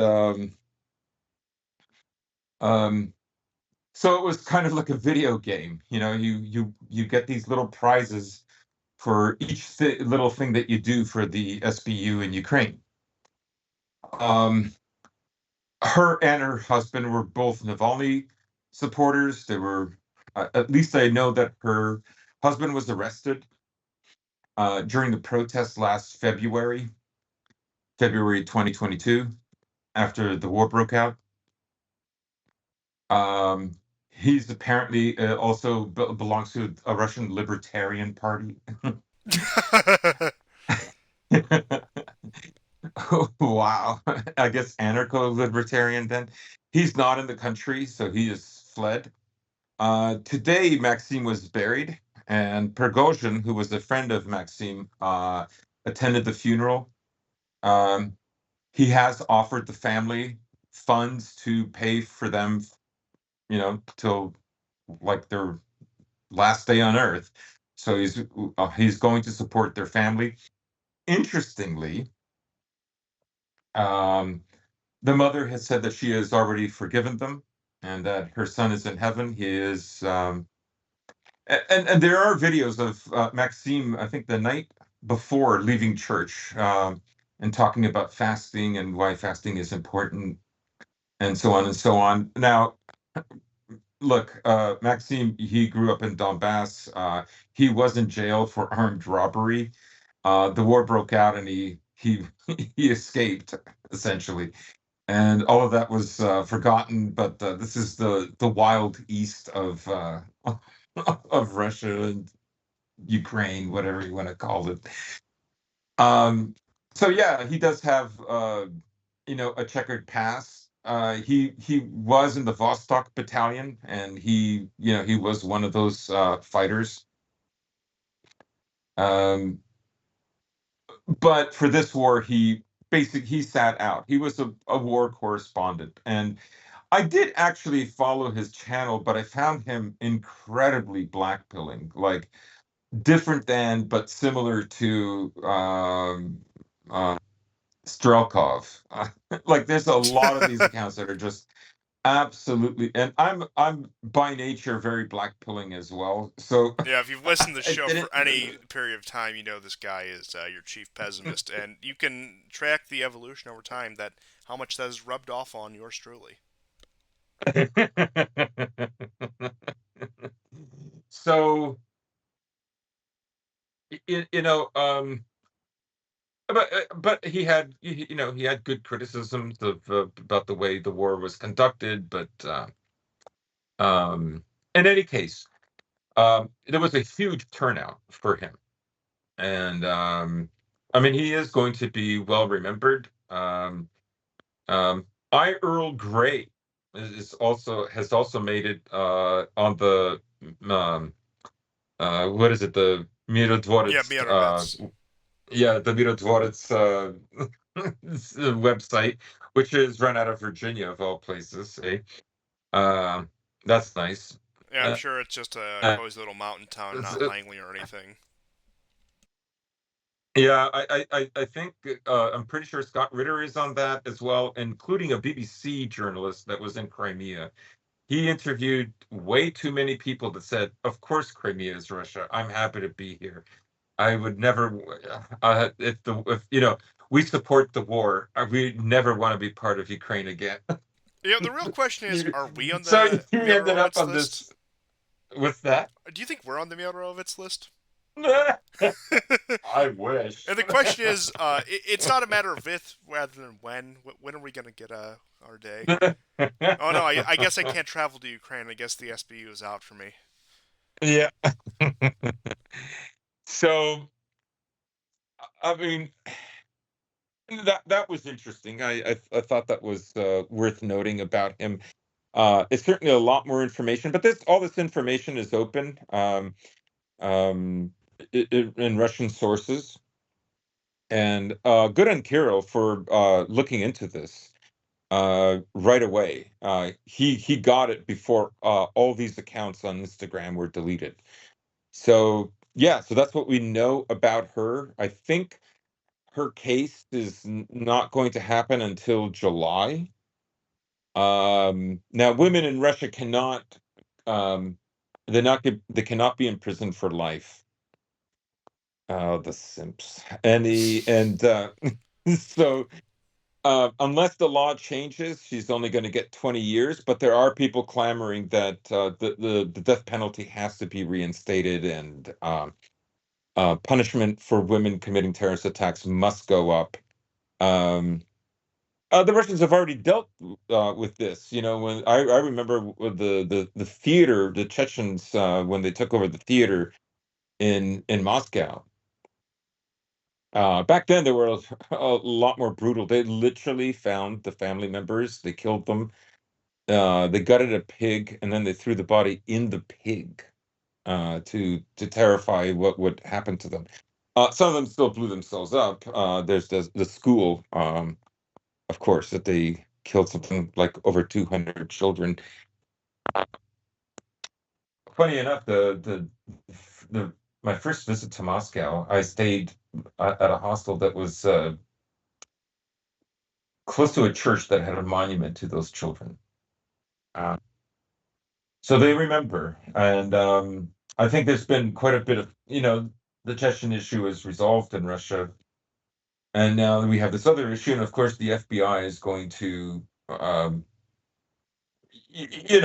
don't buy this idea that the Americans don't know, and they scold the Ukrainians, you shouldn't do this. So, um, uh, you know, I just don't buy into this idea that the Americans know more about the Russians than the Ukrainians. I just think that's BS. That's plausible deniability, and they know how to do that. And that's just for optics and and for diplomacy. Yes, I do also have to add just on a very minor detail.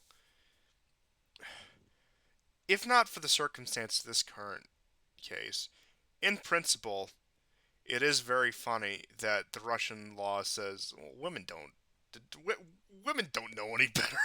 I find a bit of humor in that. I mean, look, Yeah.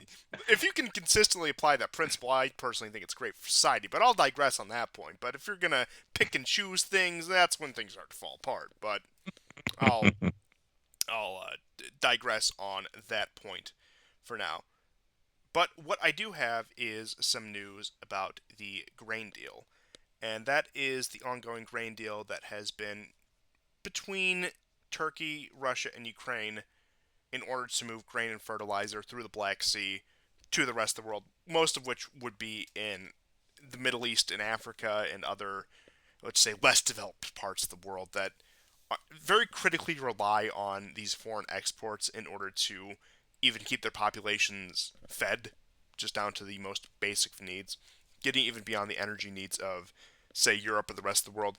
It's the fact that in order to even keep their agricultural sector online, they need these grains. So this has been an ongoing dispute since the start of the war because the Black Sea is almost completely militarized at this point.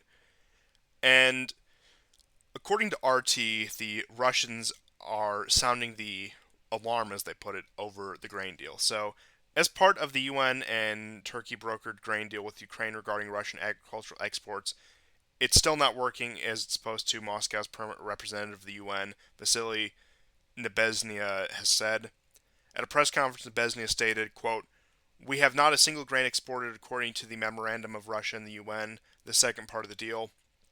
The agreement concluded in July 2022 amid conflict between Moscow and Kiev and allows Ukraine to transport agricultural products via the Black Sea through a humanitarian corridor in exchange for Russian grain and fertilizer, gaining unimpeded access to the global markets."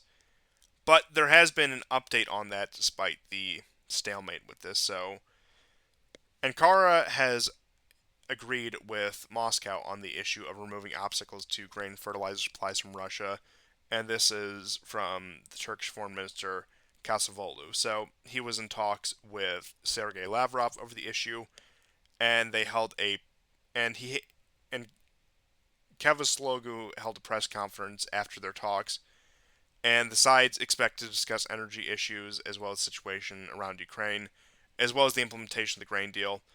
And just a brief note of what was said by Cavusoglu in this time. He said that they discussed the situation in Ukraine and regional issues with Russia's Minister Lavrov. Turkey is grateful for Russia's help in dealing with earthquake and humanitarian aid. Turkey favors early conclusion of peace treaty between Azerbaijan and Armenia. Obstacles for Russian agricultural products to enter the world market need to be removed. Ankara and the UN are working on this. Turkey supports UN efforts to remove grain obstacles to start export of grain and fertilizer from Russia.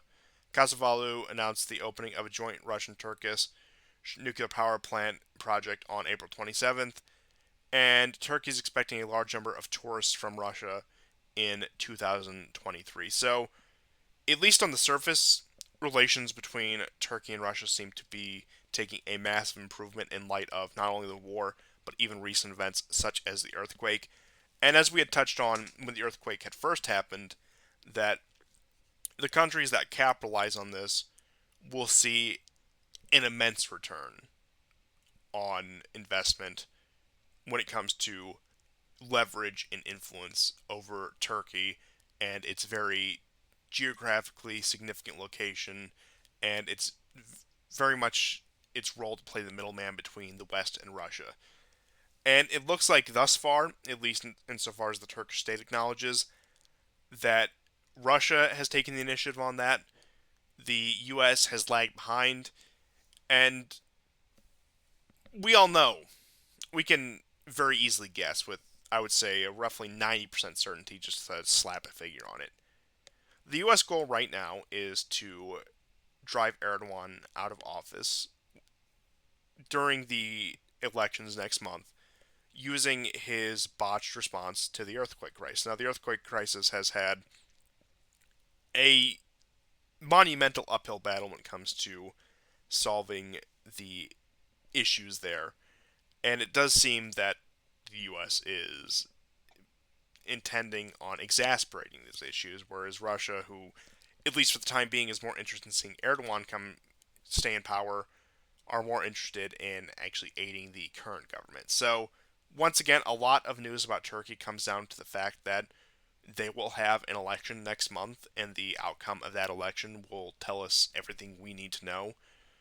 If Erdogan stays, the status quo will continue of Turkey having a bit of distance between the West, but still ultimately part of the West and NATO. Now, I don't think Turkey's leaving NATO or any Western aligned agreements under any circumstances, any reasonable circumstance that is, but also continuing its cooperation with Russia, especially on sectors related to energy, as we've seen with Turkey becoming a gas hub, and as we see with this joint program for nuclear energy in Turkey. So that is what we can look forward to with that.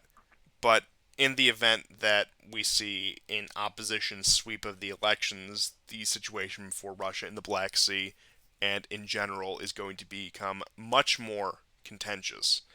And it's really just a matter of wait and see. I know that inflation has been knocked down about 35%. Now, inflation's still at 50% in Turkey. That's still outrageous, but it has been reduced by 35% as a result of the government policies to achieve that. Now, not being an economics wizard myself, I couldn't exactly tell you what methods they went about that exactly, but perhaps some of the side effects of those measures they've taken could also backfire.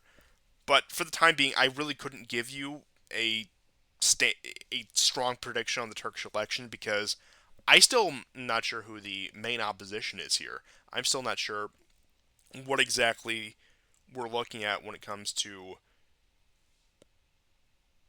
toppling Erdogan because I'm sure the Mhm. West has their guy, but I couldn't name it. There's no Navalny figure. There's no Guaido figure. There's no what's that woman's name out of Belarus? You get the point. Tikhovskaya. Yes. There's no figure like that in Turkey thus far. Now, perhaps after Erdogan wins the election, we'll see the legitimate president in exile operating out of some Western Yeah. city. Maybe that's the approach because that seems to be the approach they've taken to both Belarus and Venezuela. They haven't declared, strange enough, and even with how radical things have gotten, they haven't declared Putin as the illegitimate president who's keeping the real president exile Navalny in the gulag. But who knows? That may come sooner than later. I really couldn't tell you.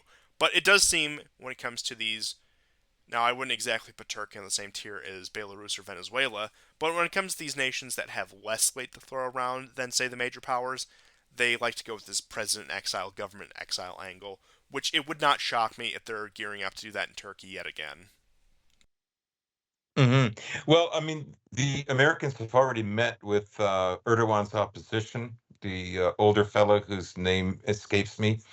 Um, Erdogan is leading in the polls by a small margin. I believe it's like 5 to 7%. The election is still about a month away. It's sometime in May, in the first half, if I'm not mistaken. Uh, so time is drawing near, but I mean, miraculously, he seems to be ahead in the polls. Of course, we've watched elections the last 8 years, particularly some elections that happened 3 years ago, and who knows, uh, depending on American presence, how these results could turn out. Um, so yes, this Green Deal is a big deal because it's also having an impact, let's say, with Ukrainian grain. Uh, there were massive protests in Romania today and yesterday, or was it yesterday? It was either today or yesterday. Massive protests in by Romanian farmers, the same that we've seen going on in Poland. Poland has now barred grain coming in from Ukraine because, of course, it's putting their own farmers on the line, as it were. Um, and we know that almost very little of the grain or Russian fertilizer even made it out into um, Africa, which, like, honestly, from a nationalist point of view, that's stupid because Um, I mean, Russia has forgiven $20 billion in it's forgiven $20 billion in loans. So Anything to keep the powder keg from going off, because Africa, believe it or not, is relatively stable right now. Things could yeah, be a lot worse than they are.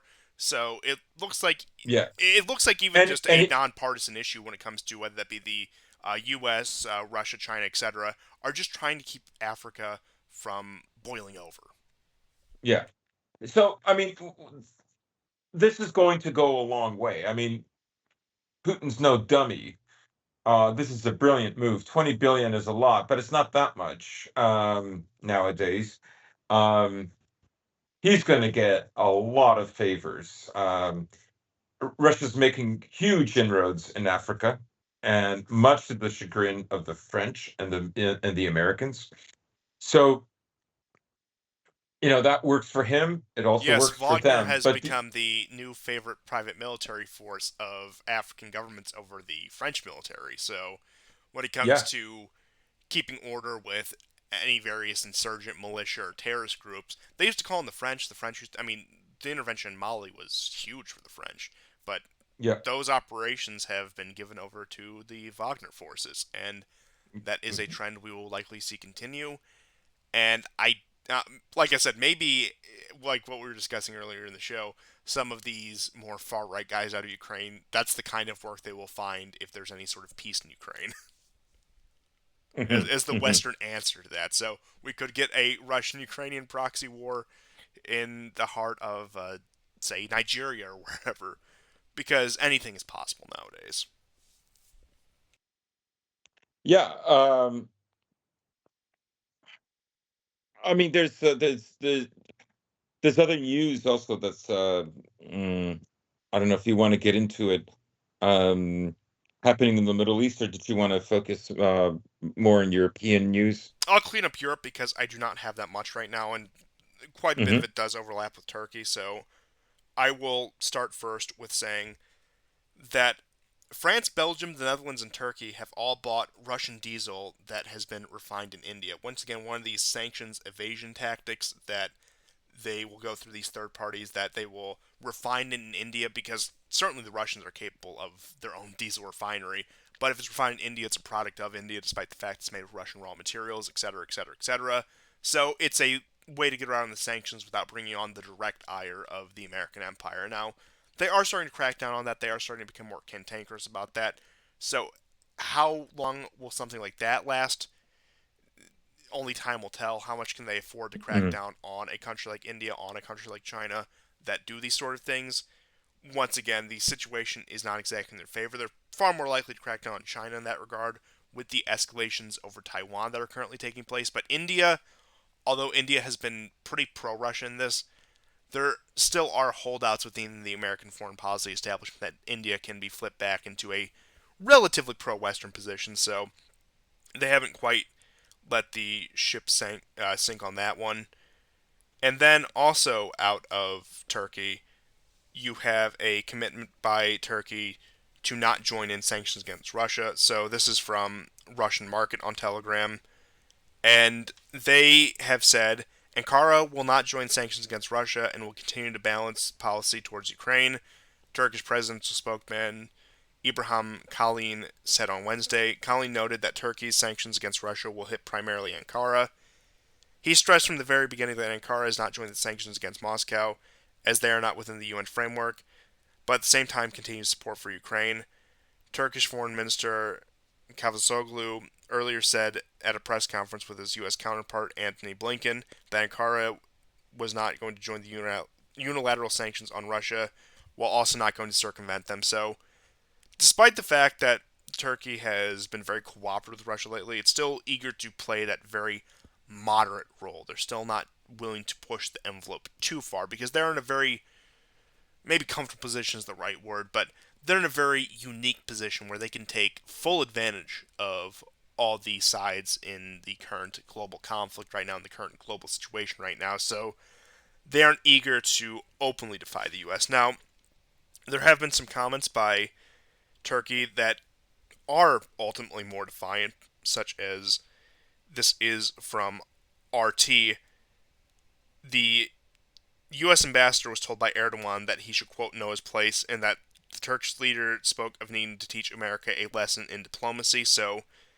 taking a bit of a hard line against the U.S. ambassador at the very least, but there still is that balanced game where he still is meeting with Blinken, having the press conferences, and ultimately just playing coy because that's really the only thing Erdogan can do right now. Hmm. Because, once again, if he does go too pro Russia, which I don't know what his exact intentions are, while the situation has been a lot better than it could be, I'm certain the Russians don't trust him, nor should they, because the man can flip on a dime, and he has shown that he will before. Keep in mind, this is the same guy who shot down a Russian jet in, what, 2015, 2016? So there are those things to keep in mind.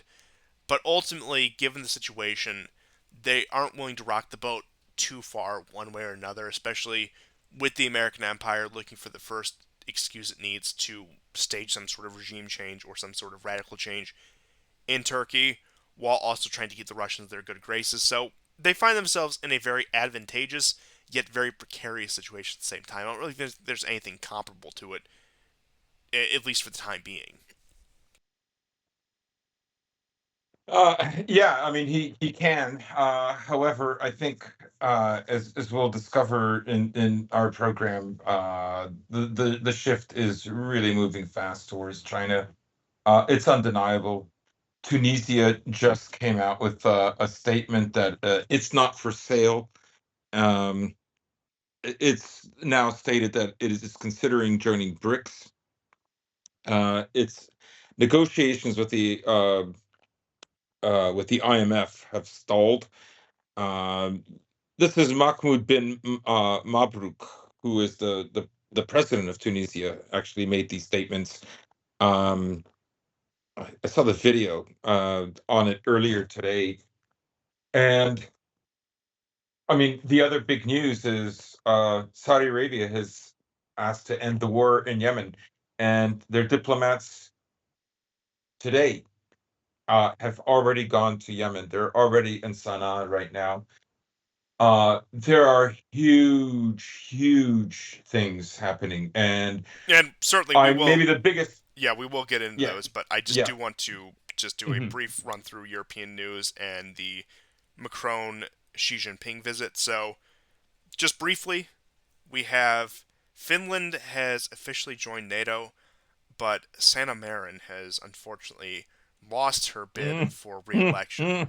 So the party girl of Finland got her country in the NATO, but I guess the people just weren't ready for such a queen, as I've been told by very reliable sources with that. So ultimately, it's not exactly like the Finnish opposition is going to be extremely Russophilic or withdraw the country from NATO. This is a pretty universally understood position that this is going to be the direction in which their country is going, which their country will continue to go.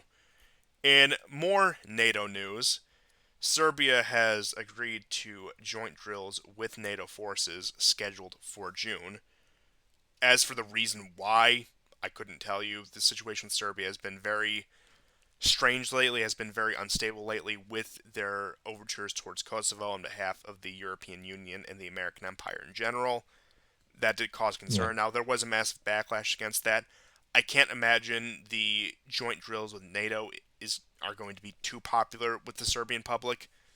But on another note, we have the. Actually, No, go ahead. we should mention that, because this kind of ties in with Finland. Finland supplied their troops to the U.S. Um, since '94, like to Kosovo and Afghanistan. Um, they signed a memorandum for assistance to NATO. NATO and the U.S. are allowed to put troops in Finland since 2014. It's not like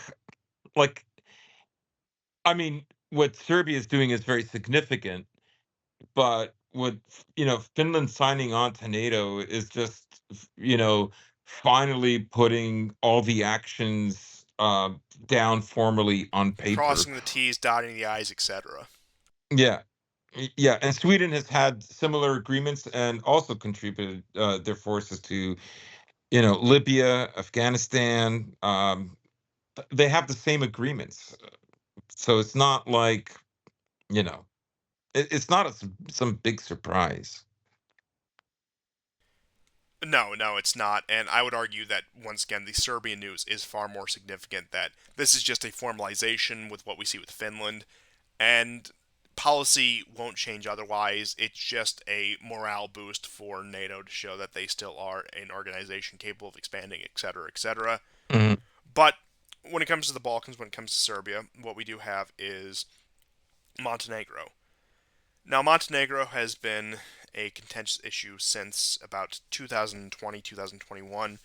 And very similar to Ukraine, they are facing issues with an attempted State Department backed cult trying to seize properties and other holdings of the Serbian Orthodox Church, and once again, trying to further foment schism and ethnic divide within the region.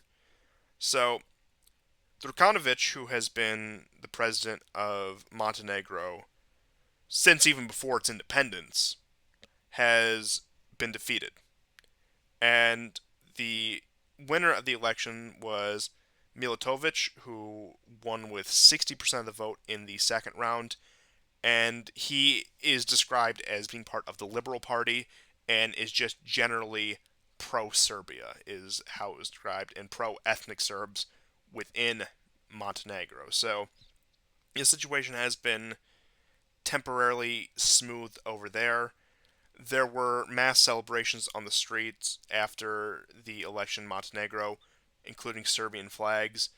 And of course, the liberal journalists are freaking out because the president's new supporters are flying foreign flags. And as we all know, that's the greatest crime you can commit when it comes to these sort of. I, is there even any words for these people? I'm going to hold my tongue, frankly.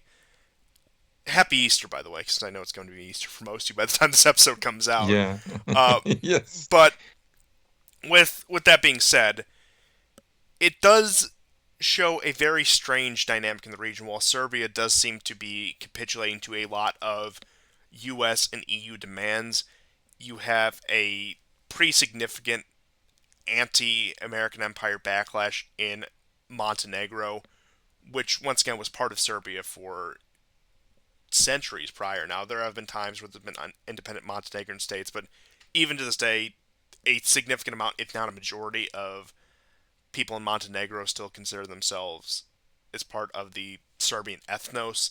They still consider themselves as part of that wider cultural bloc, so to speak. Even if they don't consider Mhm. themselves the exact same ethnicity, they still do have positive feelings. It isn't quite the same divide that's been driven between, say, a Russia and Ukraine at that point. But this is generally a positive development with that. Will any fruits come of it? I hope so, but it's certainly much too soon to tell, especially with how small a country, both in physical size and in influence, like Montenegro is. Now, it is crucial that it's the only sea route Serbia would conceivably have now, as a very small coast in the Adriatic. But in terms of now, I doubt there's going to be a reunification between the states, but it is still vital Oh no. insofar as that's concerned. That's not going to happen anytime in the near future. Once again, barring a complete overhaul in the politics of continental Europe, which would require, in my opinion, a massive Russian victory in Ukraine, to say the least, if we're ever going to see anything like that happen within our lifetimes. Yeah. Uh, I completely agree with you. Only the um, like I say, a massive victory by Russia in Ukraine can ever turn that around, and it may still not be enough because there's always the possibility that America will essentially create mischief somewhere else. Uh, there was a run-in between in the Baltics with not Baltic jets, but with Romanian jets, where they had to escort two Sukhoi 27s The Romanians were flying F-16s that they had bought used from the U.S. And so, you know,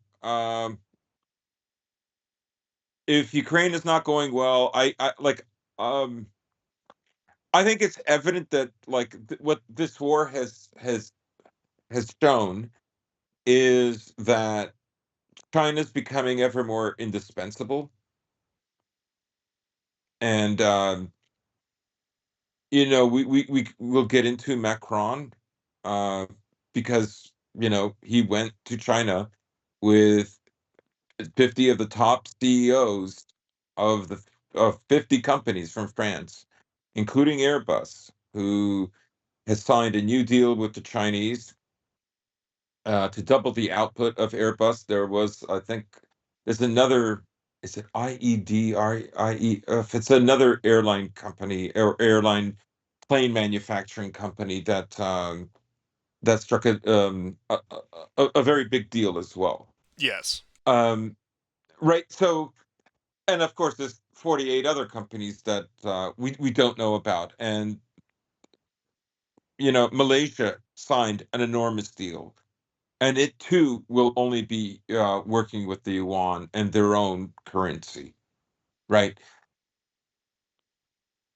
What I'm getting at is, I don't believe right now, unless America was to do something incredibly drastic, incredibly rash, America is not going to fight a two-front war. More rash than Uh, Nord Stream 2, may I add. And I would say that's the most brazen thing the American foreign policy establishment has done in yeah, decades. At least since it yeah, demolished the first proposed pipeline. And I would argue that they've done things since then that were even worse. But Nord Stream 2 has been the most brazen. And before I get into Macron's China visit and everything that spilled over from that, I will briefly add that Hungary is once again in the sights of the European Union, facing a lawsuit from Brussels regarding their quote unquote Kremlin inspired anti LGBTQ CIA law. And everything's Kremlin, yes, of course. everything's Russia, everything's Putin. So far, the nations we have that have joined in on this are Belgium, Luxembourg, the Netherlands, Portugal, Denmark, Ireland, Austria, Malta, Spain, Sweden, and newest NATO member Finland that Hungary also did back to come into NATO. So that is the thanks they get in return for their capitulation on the issue, which should serve as a lesson to us all. Finally, I'll add that Olaf Schloss is also being investigated for about 30 billion euro in fraud. Now, mind you, this comes shortly after the energy deal we had discussed, where they are buying Russian diesel as being refined in India. Schloss has also found himself on the end of other scandals, including sexual ones as well. So those are all things to take into consideration. How much of it is legitimate misconduct and criminal activity on his part, versus how much of this is a hit job for him not being a loyal enough servant of the American empire. And once again, this also coincides with Germany wanting to cut back its supplies to Ukraine. So there are multiple factors here. Two things can be true at the same time. Perhaps a little bit of both we're looking at here. But to get on to the much more interesting news out of Europe, or out of China involving Europe, I should say, is that Macron has visited China.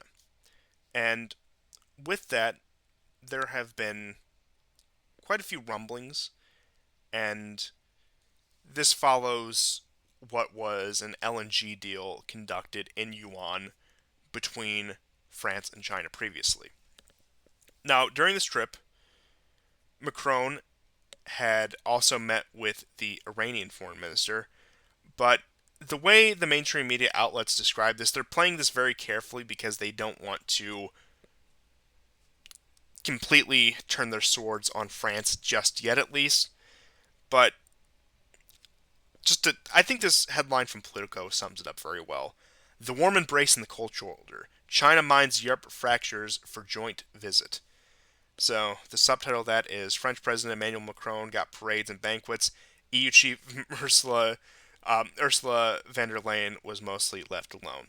Interesting dynamic. It seems that China is more interested in courting individual European countries rather than the European Union as a whole. But as we have discussed previously in the show, with the American empire certainly not willing to do another Marshall Plan, and with the relationship with Russia being more or less severed for the foreseeable future, the only way we saw Europe able to see some sort of conceivable reconstruction due to the economic damages this war wrought was cooperation with China. And it does seem that Macron is taking this approach. And while I'm not saying Europe is casting out the American empire by any means, it does show a shocking amount of strategic autonomy to this degree, especially given the circumstances of the last year, that they are willing to have this over to China. Now, of course, we all know this is because they can't risk Russia and China being completely integrated, which I would say they're inevitably on that path anyway. This is a visit that was announced right after the Putin Xi Jinping visit as well. So this is their counteroffer to that. Of course, China is going to at least entertain this counteroffer. There's certainly no harm in meeting with Macron and meeting with van der Leyen, etc., while also snubbing Joe Biden's phone calls, but that's a different story, and refusing diplomatic contact with the U.S. at this time. But this is all also in the backdrop of the impending military drills by China in the Taiwan Strait and the threatened U.S. response to those. So it creates a very contradictory dynamic, as we see, because we've seen the American empire more than crack the whip on European industry and Europe in general when it came to its cooperation with Russia upon the outbreak of the Ukraine war. But Macron is received with all the fanfare when he goes to China and buys LNG in yuan. Even Macron is skirting, even France is skirting the petrodollar. I suppose it wouldn't be the petrodollar in that case, but even they are skirting the dollar hegemony at this point, which chips away more and more every day. Will this lead to some sort of American retaliation against France? Would that be directly or indirectly? They couldn't afford directly at this point because it's too precarious a situation. They need that illusion of NATO and Western unity in the face of Russian aggression, all the claptrap that they pull out at a time like this.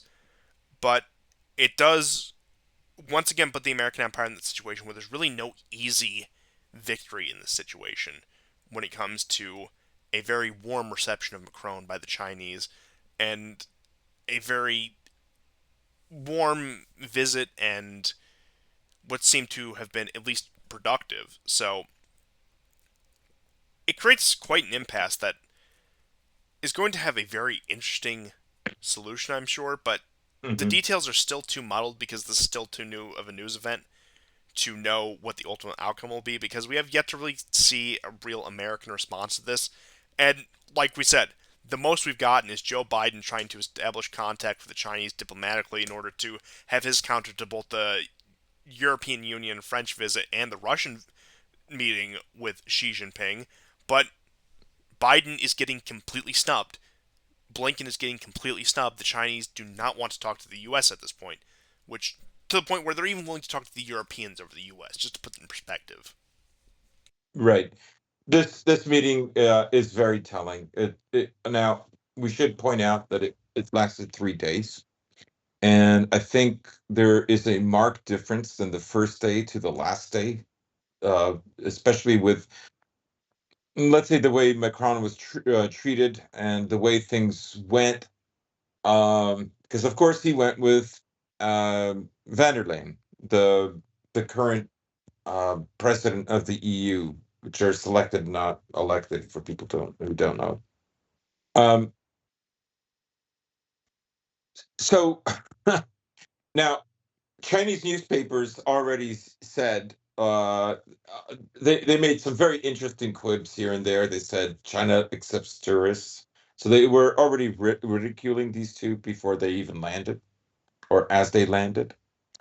Um, China did not forget the way van der Leyen spoke about China and what has to be done, and that they need to pay attention, and they better not send any weapons to Russia. Like, look, Russia's making enough weapons. Russia still fulfills all of their obligations, their contracts with other countries when they're selling them an S-400 system or an Su-34 or like, they're fine. They need a few things here and there, but by and large, they don't need anybody's help. So, um, China is an independent woman who don't need no man. so If I were competent in editing, I would cut that because there's no that quote has no business in the show. But here we are. Please at do all, continue. and yet here we are. Um, so it's kind of funny because on the first day, Xi Jinping was he was kind of annoyed with both of them, particularly Macron, because Macron ended up talking twice as long as him. And if you see the videos, he's agitated, he's sighing, he's leaning over in his chair. Macron is going on and on, saying the same thing over and over again. However, right from the start, I think that the Chinese planned to divide these two, and I think they succeeded. Now, Political already said at the end of February, they had an article, or it might have been the first week of March, that while yes, America wants to start to force Europe to cut ties with China, Huawei was only the beginning. It's going to be a tall order. So I'll give Political the credit for being kind of prophetic about what happened. Now, back to the division. So Macron was given this red carpet treatment, but nobody was there like Jinping was not there for van der Leyen. So that sent a very strong message. Um, After the meeting, Macron had a press conference. Now, he still, of course, in his own stupid way, pontificated and uh, annoyed Jinping. But van der Leyen was not given one. She did an impromptu one on her own, but there was no official post-meeting press conference that she did in the same way that Macron had one already designated, right? When they met, another stark difference. When Putin was there not long ago, there was no table, two chairs very close to one another. The message is very clear. When these two showed up, you've got this huge round table and the three separated equally from one another, right? Bizarre, kind of like when Macron visited Putin, and there's this enormously long table, like ridiculously long. And one is sitting, it's like the Warner Brothers Bugs Bunny cartoons, and there's the evil, I don't know, the evil Frankenstein or some vampire or whatever, and he goes to the castle, and it's this impossibly long table. It's the Count of something, and then the protagonist is sitting at the other end of the table, right? Literally that scene. It's hilarious, and so I think what Jinping wanted to do was divide these two. He wanted to reprimand Verlaine, and he wanted to be as nice as possible to Macron, while at the same time indicating to Macron, what he will and will not tolerate. But I think maybe like the biggest, most interesting thing, two things that happened, okay, is there was a point where now, of all places, this is in the New York Times. Um, as a sipped tea, um, and his father's former residence on Friday, Xi said to Mr. Macron, "If you stay longer, you are welcome to live here."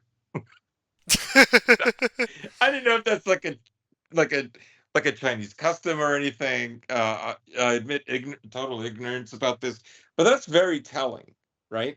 And then there's this crazy video where I think it was at this location. Um, like there's a park, there's there's a large house, and there is this throng of people. I'm guessing minimum 300, 250, 300, 325, about 300 people, and they're all insane. They're all like clamoring to get a photo a selfie with Macron. Macron is lapping this up. As he is smiling, as if Almost as happy as he was with those shirtless African men. But you know what? It does remind me when he went to Tunisia, and they're all like, they're basically booing him, and he's pretending that they're not. Like, it's just hilarious. Everything is so optics driven, and I must say that, like, Macron is relatively handsome. Um, Marin is relatively good looking. Now, you could argue that, this is a charm technique by the Americans because Xi Jinping knows very well that, he's ignoring Biden, as you said, right? He will not pick up the phone, and he knows very well the reason these two are coming, or one of the reasons, is for him to talk to Biden, right? Which Xi Jinping is still refusing to do. But he also knows that Macron wants to make big deals with China, and he's willing, to kind of go against some of the norms that were set from the beginning of this war in Ukraine, uh, with the way, let's say, America and the collective West deals with both Russia and China, right? Because obviously America is spending a lot of time, and this is a Democrat, not a Republican, who is basically, demonizing or indicating quite directly that um, China is the enemy, and Taiwan, you know, Taiwan needs independence. They don't blatantly say it, the Biden administration, but you get the feeling that they support it. So they say one thing from one end of the mouth and another, and on the other end. So uh, uh, uh, now I don't know if these people were instructed to do this to completely charm him. You know, like, I imagine that, what if Richard Spencer had gone? It would have gone the same way. Like, I think there's a reason Richard Spencer likes Macron so much because I think the two are actually quite similar. I'm just saying that I think they really are. Mm. Now, some people have argued that that video footage, they can't all be paid, but it's like, I don't think they're paid, right? Like, I don't know. I mean, you ever watch a North Korean funeral? Like, you have all these women. Like, it's not that hard. It's not that hard. It's like, it's a different society, right? Now, it could also be that, he is a relatively young leader. He is relatively handsome, and he might have appeal. But I think in He's many like ways it's Trudeau, like, but actually has weight to throw around on the world stage. yeah. Like, I also think, like, let's say it was Trudeau and he has said some things that the Chinese are not happy about. And let's say, like, Van der Leyen, he's going there and he's not going to make any, new lucrative deals. And all he has is, like, basically bad words to say. Would he be treated that way? I don't think the Chinese would allow. I don't. He would. So What's it the I'm Chinese not. call him? Little potato? Yeah, little, they call him little potato, I think. Yeah, you're right. And Biden is Irish, so he's big potato. I don't know. Um, so I think, like, some of this might be staged. It is to win over his ego, because, like, of course he would not be able to walk around Paris this way. Um, Black Rock headquarters in France was raided. It's like people waving flags and fires are burning. It's all misty and His everything approval is below inside, smoking. 25% at this rate. Yeah, yeah, yeah. And they burned down Macron's favorite restaurant in Paris. So you know, it's nice to be liked, right? So I'm, initially I was like, oh my God, would you please? He's not that great. Stop worshiping him. But when I look at what took place over the last 3 days, I think I think Xi Jinping knows just how like self-centered he is, and how much this appeals to him. Like in Macron's head, he thinks he's put his foot in the door. Maybe Xi Jinping will call Biden, because of course their whole mission was to go there because Ukraine is winning, of course, and to convince Xi Jinping to side against Russia in order to stop the war because Ukraine is winning, right? It's ridiculous. Total Ukrainian So victory. I know it's right on the horizon. Unconditional Russian surrender. President Navalny of the balkanized Russia as we decolonized all the colonized Siberian ethnic groups, etc., etc., etc. All the good, fun yeah. stuff that we all look forward to every day when we wake up in the morning. Hmm. Hmm. Yeah. So I won't dwell too much on it. Anyhow, I thought it was very interesting. Oh, So absolutely. so initially it was kind of bumpy. Yes, they treated it with the red carpet right from the beginning, but it was bumpy. People did not appreciate, much like me, Macron droning on and on, essentially repeating himself. But then, the contracts were signed and things ended well. And van der Leyen is like a nobody. Nobody paid attention to her. She got sidelined. Xi Jinping divided the two. They got what they wanted.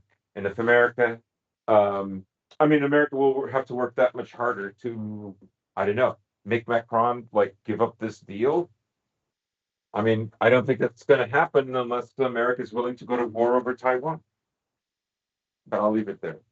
And with Taiwan in discussion with the Americans discussing how they're going to approach this with the new Chinese drills, and since you have brought it up, there is what I want to call a change in the story regarding Taiwan finally, but I struggle to even consider it that because the situation has been so stagnant. There really has not been anything that has moved the needle one way or another. But what I do ultimately think we're seeing here is a much more aggressive approach on the part of China when it comes to the question of Taiwan. Because previously, and you could even argue to a degree still now, a diplomatic solution seemed as if it were the primary approach to the issue regarding Taiwan. Because you still do have the two factions. I know the KMT just barely lost the last election. Now, the KMT claims they want Chinese reunification under their terms, but ultimately, if there were to ever be any reunification, it would likely have to be a compromise at best for the sake of the KMT.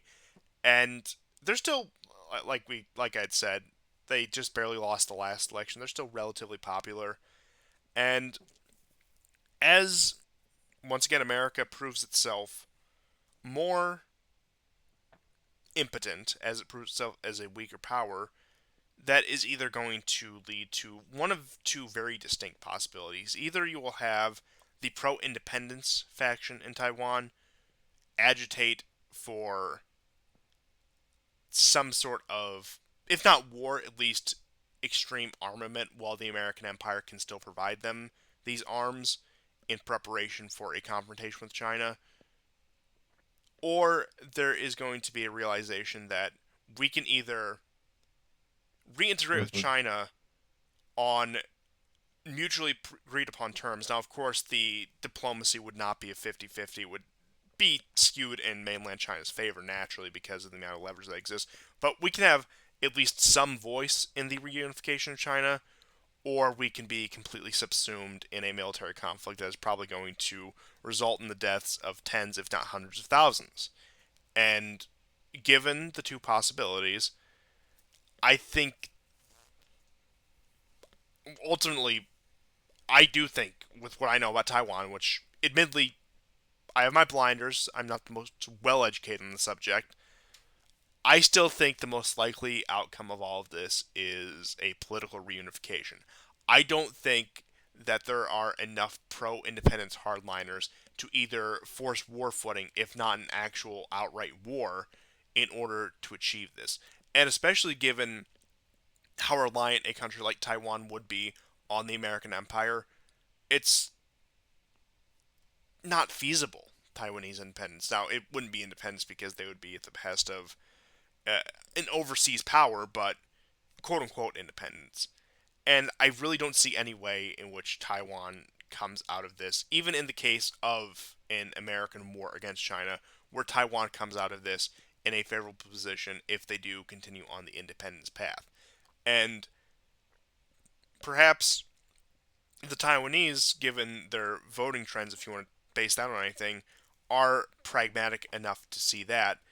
But ultimately, as the situation stands, it is an American effort to kickstart some sort of war, kickstart some sort of crisis before any political solution could even be considered. And that has to be done sooner than later. We've gone over the Pentagon reports that they are ideally aiming for some sort of confrontation with China by 2025, which is about 2 years from now. Whether Mhm. those will come to fruition, whether that was a deliberate seeding of false information, whatever. But point being is, I think it's crystal clear that they are pushing for some sort of confrontation in order to resolve the Taiwan question, because either they confront China now via Taiwan, or they have to contend with China continuing its ascent on the global stage and have to contend with them as a serious power, because it's a very transitory phase where if the right moves are made at the right times in these next few years, China can be taken down. And there are many eager within Washington, D.C. and elsewhere to try to take down China, even if it is going to come at immense financial, infrastructural, military hardware, and human cost. Whether that be Taiwanese lives, whether that be Japanese lives, whether that be American and Western lives, they are dedicated to this because they know it is their last chance in the foreseeable future in order to solve the Chinese questions 100% on their terms. Yeah, and it would cause unbelievable suffering. Like, not just to China, of course, or America, but to Europe as well. Um, if you think like forcing Macron to renege on huge lucrative deals that they've just done with China, um, is bad. Just wait till you knock out like um, the industrial powerhouse of the world, right? Because he's doubling the amount of Airbuses that are going to be constructed there, right? These are enormous planes, and it's just gone up 100%. Um, that's a big deal, right? And it's a country that can do that. Now, ironically, for this to work, America would have to adopt an approach that would be like Russia's, where it would have to be really fast and hope for some kind of a palace coup where they scare the leader. He says, "Okay, okay, okay," you know. But it's still a very different situation, primarily because the amount of debt that the Chinese are holding now is below a trillion. So it's at 895. It's just under. They're down to 2009 level. Okay, so lowest level in over 20 years, or about 20 years. That's a pretty big deal. America knows where this is going, and it's not. Everybody knows it's not. It has nothing to do with China arming Russia. That's an excuse. The real issue is, well, Biden already gave it away. He said, we're not going to let China surpass us. We're just not going to let that happen. Right? Now he's a crazy bastard. and you can call him senile, but there's people who aren't senile that believe that what he believes. Arguably Um, Trump. yeah, yeah. So um, the ball's in their court. They're running out of time because in many ways, despite all the humiliations, China is going along a certain path that suits it. It's also attritional, even though it's economic. You can tell COVID is over and China's ready to gear up, and you have countless countries that are saying, okay, that's it. We're going to just work with the yuan. And America blew it. America blew it last year when it imposed the sanctions on Russia, saying Russia has to come off the SWIFT system. And even Yellen, who's now a total, babbling idiot about, we have to, we have to save the environment. That's also an economic issue. Everything is an economic issue because it's the environment and so on and so on. That's what we have to invest in. Anyhow, she's the one that tried to talk the Biden administration from away from doing that because, of course, Russia's this enormous, it's the biggest commodity resource market in the world, right? Its resources, its export resources are like almost all of them are in the top 3 or 5. It, some of them And are on number top of one. that, unlike a lot of other resource rich nations that you may find in the Middle East, Africa, Latin America, etc., although the Russian industry may not be as advanced as European or even Chinese industry at this point, they still do have a capable enough domestic industry in order to extract these resources. And if not, Yeah, previously it was cooperation with Germany and the Europeans, and now it will be cooperation with China in order to make full use of the mass amounts of natural resources that they have, and that's on top of what they can already do on their own. Russia right. And this, is there's no two ways about it. It is an immensely important country when it comes to fueling any sort of industrialized world, for that matter. And going back to what we've been saying since the start of this war and even before the start of this war, the balkanization of Russia has been a primary goal because they want to fracture it into several states that will be much more easily leveraged, that will give them complete control of the resource markets, in which case control China. they can control not just China, the entire world. The entire world Yeah, is the at their entire world. backs. Yeah, yeah. If you That's think the the Europeans whole point of if you think the Europeans are subjugated now with having to buy their it. oil and gas through third parties like in Egypt, India, and Turkey, wait until you have a completely collapsed Russia. The Europeans, it'll be. Look, I'm not too optimistic with the way things are going right now, but it will be a complete civilizational collapse. The Europeans will be even more of an afterthought than they are now, and their cultures will probably, I hate to say it, head towards eradication at that point. Yeah, they're. I mean, the enthusiastic ones are like, "Please trans my baby, make us rich." But I kind of like that. Please trans my baby. So I've Atrocious, turned it into a atrocious. verb. It is, isn't it terrible? So yeah, I mean, that's what this comes down to, right? And uh, China has bought time. Essentially, that's what's happened. We were talking about last year when Pelosi visited Taiwan, and you know, but they stayed steady, and now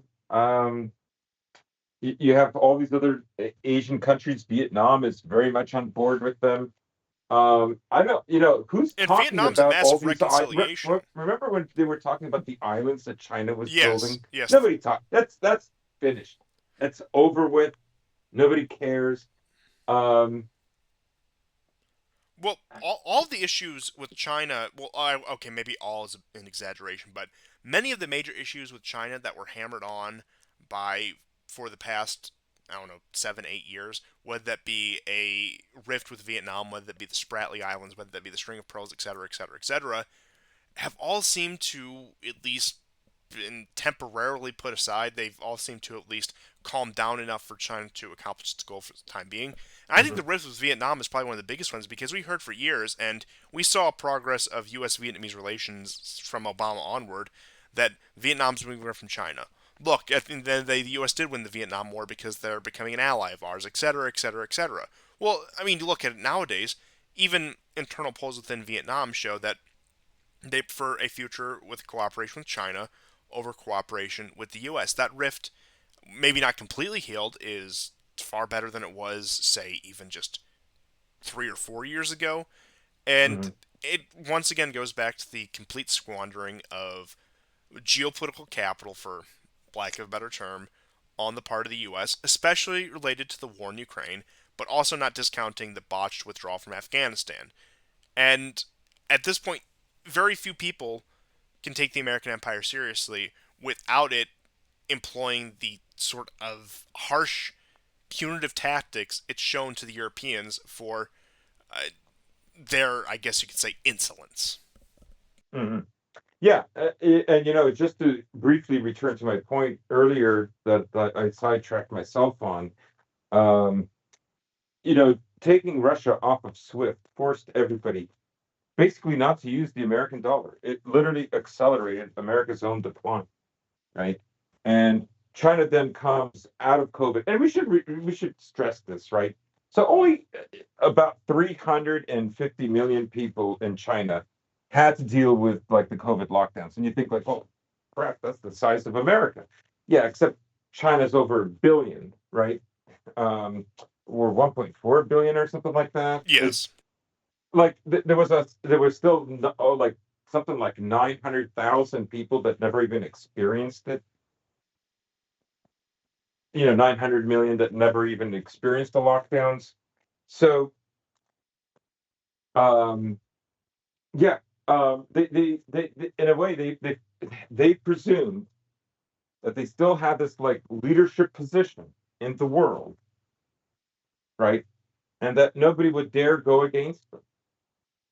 Uh, they had the evidence, didn't they? All the Europeans followed them. Surely Asia will follow them. I mean, Europeans are superstars, right? Look at what Macron did, except it didn't happen. Um, and who knows? Maybe some of the Europeans will begin to panic. I don't know. I mean, I don't hold any faith for Europe. Uh, they're done. Um, you know, they should have been wiser. They were not skeptical enough. Oh, this Uh, war destroyed them. It yeah. there's I don't like to completely write things off because I've seen stranger comebacks, even just doing this show, and stranger turns of events, but the Europeans are almost certainly done. And I do just want to add, with this discussion on China and East Asian news, just a few of the diplomatic advancements China has made within the past week or so. So we have China and Malaysia are discussing an Asian Monetary Fund as an alternative to the IMF. Hmm. China and the UAE have signed their first oil deal in yuan, and China is also arranging for Saudi and Iranian delegations to meet within the country to continue the process of normalization of relations between the two countries, which has been a massive Chinese success over the past several weeks and will likely continue to be so because there were previous talks of trying to reconcile the countries. Those ultimately did fall through, and this is the first time that Iranian and Saudi delegations of this type will be meeting in 8 years since the ratification of the Iran deal. So, since the negotiations of the Iran deal, excuse me. So, just to give you a brief glimpse into the diplomatic advances China has made in terms of being a global leader and mediator. And that's also not even to mention their attempts to try to break through with a Ukraine peace plan that have been, of course, turned down within the past few weeks as well. Just to put things in perspective, and I know you can't compare these things pound for pound, that you do have to zoom out, that you have to look on these things on years long scale. But even looking at these things on years long scales, can you name a U.S. event, barring the Trump Kim Jong Un summits, that even came close to some of the diplomatic Hmm. advances that we're seeing right now? Hmm. Yeah, I mean, and speaking of Trump, the recent diplomatic victories of China recently have completely destroyed the Abrahamic Accord meetings. Like that's all over with now, right? And I mean, Burns literally flew to Saudi Arabia to complain to um, Mohammed bin Salman about what has happened.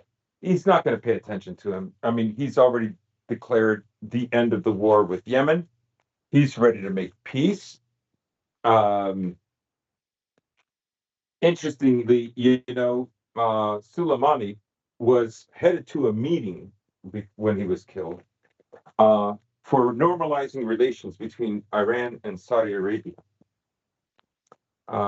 That's very interesting, all things considered. And And mind you, around the time of his assassination would have been the time in which many speculated that he was probably going to be the next president of Iran over even mhm, Raisi or Rouhani at that point. That he was yeah, considered a legitimate political contender, which, I mean, I think is the reason they assassinated him personally. It wasn't necessarily his. I mean, he was a very skilled commander in his own right when it came to the overall conflict in the Middle East, but I, he's very charismatic too. So absolutely. But I think they he had a feared big following. the prospects of him bringing in a political career at that point. And since you had mentioned it, I'll just briefly say to round out East Asia, Japan has received a waiver to buy Russian oil over the price cap unique to all the other G7 nations. So Well, Sakhalin is going to stay online. Japan is granted special privileges. I guess after seeing what they did to Germany, they realized they couldn't push their luck too far, and that Japan, given the context of relation with China, is far more valuable. But to get into some of the Middle Eastern news that has been discussed, because we've been teasing this for a lot of the show, and getting into it, as you had mentioned, they have announced the end of the war in Yemen. And the Saudis have, that is. And that also coincides with, once again, the announcement that Saudi and Iranian delegations will be meeting in China. You have Bahrain and Jordan, who have both stated they aim to improve relations with Iran. Assad has been invited back into the Arab League and will be attending the Arab League summit of 2023 that's coming up in May.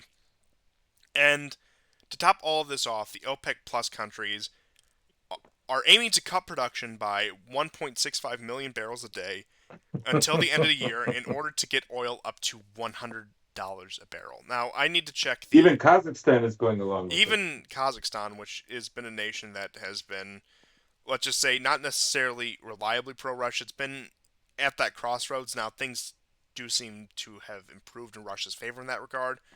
But just to put that in perspective, the current price of an oil per barrel is currently sitting at, as of time of recording, it is at, for Brent crude, $85.12 USD. That's what we're Mhm. looking at, and they want to drive that It's up. going to go to 100. Yeah, they want to drive it up to 100, and they're certainly going to succeed in that. I don't see any way around it. Yeah, they're going to produce less oil, and they're going to get more money. It's And it's not going to be traded in American dollars. That's the other thing. It's you know, um, you might say that the Chinese dollar is still pegged to the U.S. and so on and so on. But what's happening right now actually is still important, even if that may be the case. And that is, these countries are finding ways that American sanctions won't work.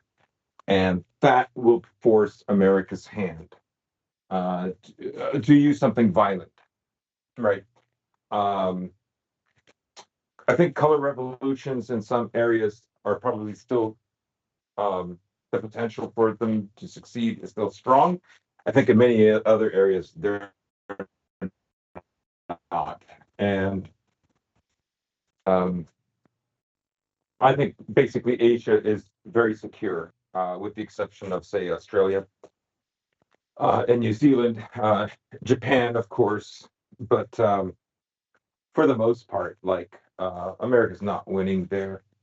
They have the Philippines, but the Philippines are basically just a way to hem China in. These deals are happening, and again, the deals are happening, and that's going to America has to stop this, and they can't stop this by imposing sanctions now, because all these countries. That's why they're going to BRICS, because they don't want to experience what Russia experienced, because they know their economies could not withstand if America did to them what they did to Russia. Russia's can, absolutely, but they can't.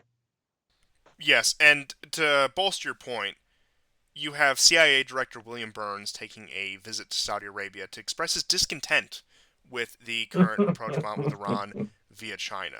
So, in terms of color revolution, backdoor regime changes, it may be possible in these countries. Now, I do also want to point out that you had brought up Tunisia earlier in the show, and mind you, Tunisia was considered the first and most stunning success of the Arab Yes. Spring, and Yeah. even Tunisia has fallen into this growing coalition of nations that are at least economically aligned against the American empire. So that is what we're looking at right now. The Arab Spring has been completely undone at this point. Aside from, well, gee, I can't think of a single success of the Arab Spring. If Libya, do you want to consider Libya a success? I don't consider Libya a success, even by what their goals would be. And Yeah, by what measure? yeah, by what measure is Libya? They got to disrupt the oil markets and flood Europe with more migrants. I guess by then it's a success, but Assad's still in power. Tunisia has Yep. flipped. Sisi is in Egypt. The Muslim Brotherhood taking over Egypt didn't succeed. What am I supposed to look at as a success here, even from the perspective of the American Empire? Egypt's on the road to joining BRICS. Yes, and even they've expressed discontent with Israel. Oh, and who could forget the elephant in the room, Israel, which is currently gasping for air, given the Yep. situation, and has taken that to taking out its, I guess, rage or fear on simultaneously, all within the same week, the Palestinian territories, strikes on Syria, and Lebanon as well. There's been a massive amount of Israeli strikes recently. Now, of course, this led Yep. to retaliation by the Palestinians within Gaza, and I think even within the West Bank, there's been some outrage. Jordan, Lebanon, and Syria have all fired into Israel. Now, I don't know if these are like some separatist groups. I personally think that is the case. I think it's Hezbollah in Lebanon, for instance, and probably Hezbollah in Syria as well, and probably other Palestinian groups in Jordan, because of course Jordan has huge numbers of Palestinians. Um, but one of the fascinating things is the leader of the Houthis in Yemen literally called on Syria to fire missiles again into the Golan Heights. Now, one was intercepted, two just landed in an open field, as they always do. These are symbolic, more or less, right? And Houthi leader, basically, because they're both Alawites or Shia, uh, they asked them to fire, and the missiles arrived. That's a big sign. The other thing is, of course, the Israelis raided the Al-Aqsa Mosque again, and they beat people, and with their rifle butts, and and there's consequences. So now you have an incident where a Palestinian drove a car into a crowd of Israelis, killing one, injuring six. You have another car that did a drive-by and killed two people in a car. Um, Missiles that arrived from Lebanon hit a gas station and an apartment building. One person was killed. You have Israelis fleeing northern Israel right now. Um, and although Israel has done 4 attacks on Syria in 1 week, a lot of those missiles have been intercepted. Now, I think there were 2 Syrian soldiers or just civilians that were killed. But a lot of those missiles are getting intercepted right now. And Iran has also promised to beef up air defense for the Syrians. And once again, we have the rift between Tel Aviv and Washington. Mhm. Netanyahu is put in. Look, I'm not saying this out of great pity for Netanyahu as a person, but he's put in an impossible situation where he Yep. is having strained relations with the White House, with Biden in particular, and also he's trying to make overtures to Russia and China, while Russia and China are supporting the reconciliation of Saudi Arabia and Iran, which has created the most united front against Israel in the region since what 1968, 1973. Yeah, they're in the worst positions they've been in since then. The only thing you can say is that they have the nukes, and well, they allegedly have the nukes, and we'll see how many of them they actually have if they ever were to do something that drastic. But it's what's the winning move here for Israel? Forget winning move. What is the move that guarantees survival as a state for Israel at this point? What Mhm. options does Israel have? Do you think any of Yeah, these countries are going to negotiate any sort of peace with it? They already tried that. You already had Jordan and yeah, Egypt did that. And while Jordan and Egypt certainly haven't withdrawn from the current peace agreements that they're part of, they're rendered null and void at this point. The Abraham Accords are completely out the window. Who is Israel supposed to turn to? The Europeans? The European look at the state of the Europeans right now. You think they're going to get yeah, help with Russia, who they've hampered in Syria for the past almost 10 years at this point? China, do you think China has any great concern for the longevity of the Israeli state? I don't think so, and I'm sure they may view them as a convenient and lucrative business partners at time, but otherwise, what do they have to offer to China that, say, any other country in the region doesn't? Uh, right. and And there's no, even if they were to say run up the white flag, so to speak, and say we're ready to enter into comprehensive negotiations with all our neighbors that we've antagonized for the past almost 80 years at this point. Again, who is going to? I mean, maybe some clever Chinese or Russian diplomatic maneuvering can broker some sort of deal. But at what point does Syria, who's been in a state of proxy war with Israel, just the most recent bout of that for the past decade, Egypt, who has had their issues with Israel, Lebanon, certainly, which has become a playground for Israeli forces in their battle with the Iranian proxy forces.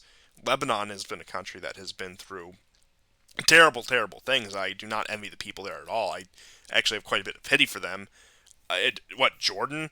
Jordan has always been one of those countries that will go with the wind. They will go with whatever the stronger bloc in the region is, and we see that happening right now. So the question is, what options are left for Israel? yeah, and funnily enough, there was another leak. This is why these are fake leaks. Like, even if the information in there is accurate, um, how is this information like really supposed to educate? Um, you know, other like it's originating from the Pentagon, and like, I mean, literally anybody who's dialed, like, if you're watching the Atlantic Council or the IMF or CSIS, like you'll learn all this stuff anyways. But no, no, there's these printouts with like colorful graphics, infographics. Anyhow, there was a leak. The second leak is about America's strategy in the Middle East. And one of the things that was highlighted with infographics, of course, was how Israel could do more to help Ukraine. Right. A topic that's already been gone over. We know that Israel was forced by the U.S. to send more of its 155 millimeter shells for the American artillery that was given to Ukraine. Like, it's just, um, I mean, Netanyahu wants a legacy, and I think he's far more committed to Israel uh, than than a lot of people suspect, or maybe most people understand that actually. In any case, he wants a legacy, and he wants his legacy in Israel, and I think they understand, the Americans that is, understand that they need him on their side, and that may include antagonizing the Russians in Syria, the Syrians themselves, the Iranians in Syria. Um, you know, ISIS is still alive and kicking. They killed a bunch of SDF soldiers recently. They attacked um, 7 Syrian soldiers, I believe, were killed.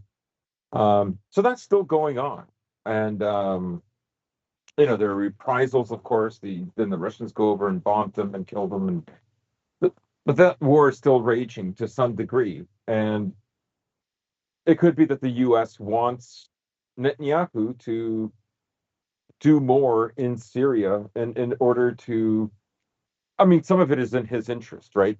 But I think that they want him to do this basically to divide Russian attention between Syria and Ukraine. Whereas I think Netanyahu is probably looking at something, at a negotiated peace. Um, and he probably thinks that going to China, and that China now is the big influencer and could decide things in Syria. Because, of course, it's obvious now that China has no problem that Assad is normalizing relations with Egypt, with Saudi Arabia, with United Arab Emirates. The war in Yemen is coming to a close, which is, in a sense, an ally to the Syrians. I think he knows. I think that yeah, knows which way the wind is blowing, and he's looking at the logistics. Everybody's looking at the logistics, right? You've got like 28 European countries contributing all their arms and billions of dollars every month to Ukraine. Ukraine is not able to take back its territories. Russia is still fighting. It's not receiving help from anybody else. Um, nobody's giving Russia military aid. Um, and what that looks like to the rest of the world is, wow, if America can't really do much here. Maybe America can't save Israel. The distance is just too great. It can't overcome it, and doesn't have enough industrial capacity for a sustained fight. So No, no, it that's the doesn't. lesson, right or wrong. That's the lesson that I think they're imbibing right now. I think that's the only thing you can take away from it. And I will say also, in the particular case of Israel, I think they are in a very familiar yet foreign situation because the past 20 or so years has afforded them an immense amount of luxury with the American interventionist policy in the Middle East. They could get anything they want with a phone call. Now they're much more back to a position that they were, say, in 1968 or 1973, where they actually have to maneuver between a greater global struggle and a greater tension around the world where their word is not law and where they cannot get anything they want instantaneously as they have Mm-hmm. for once again the past 30 20 30 so years at this point. And Yeah.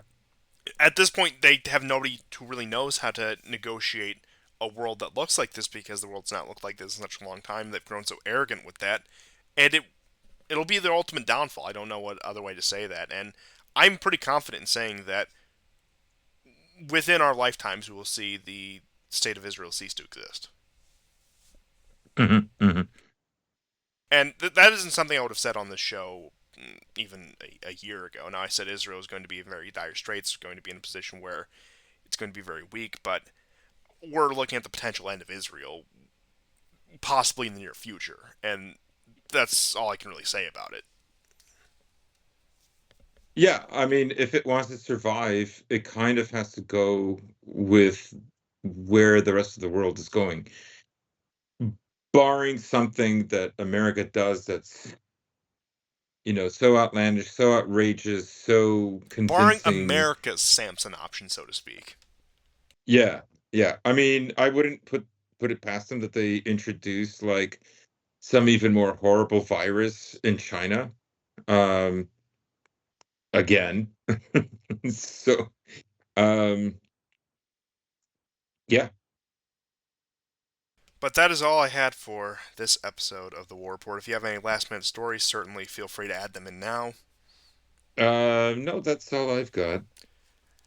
Well, thank you everyone for tuning into this episode of the War Report. We will see you guys next time, and goodbye. Goodbye and take care.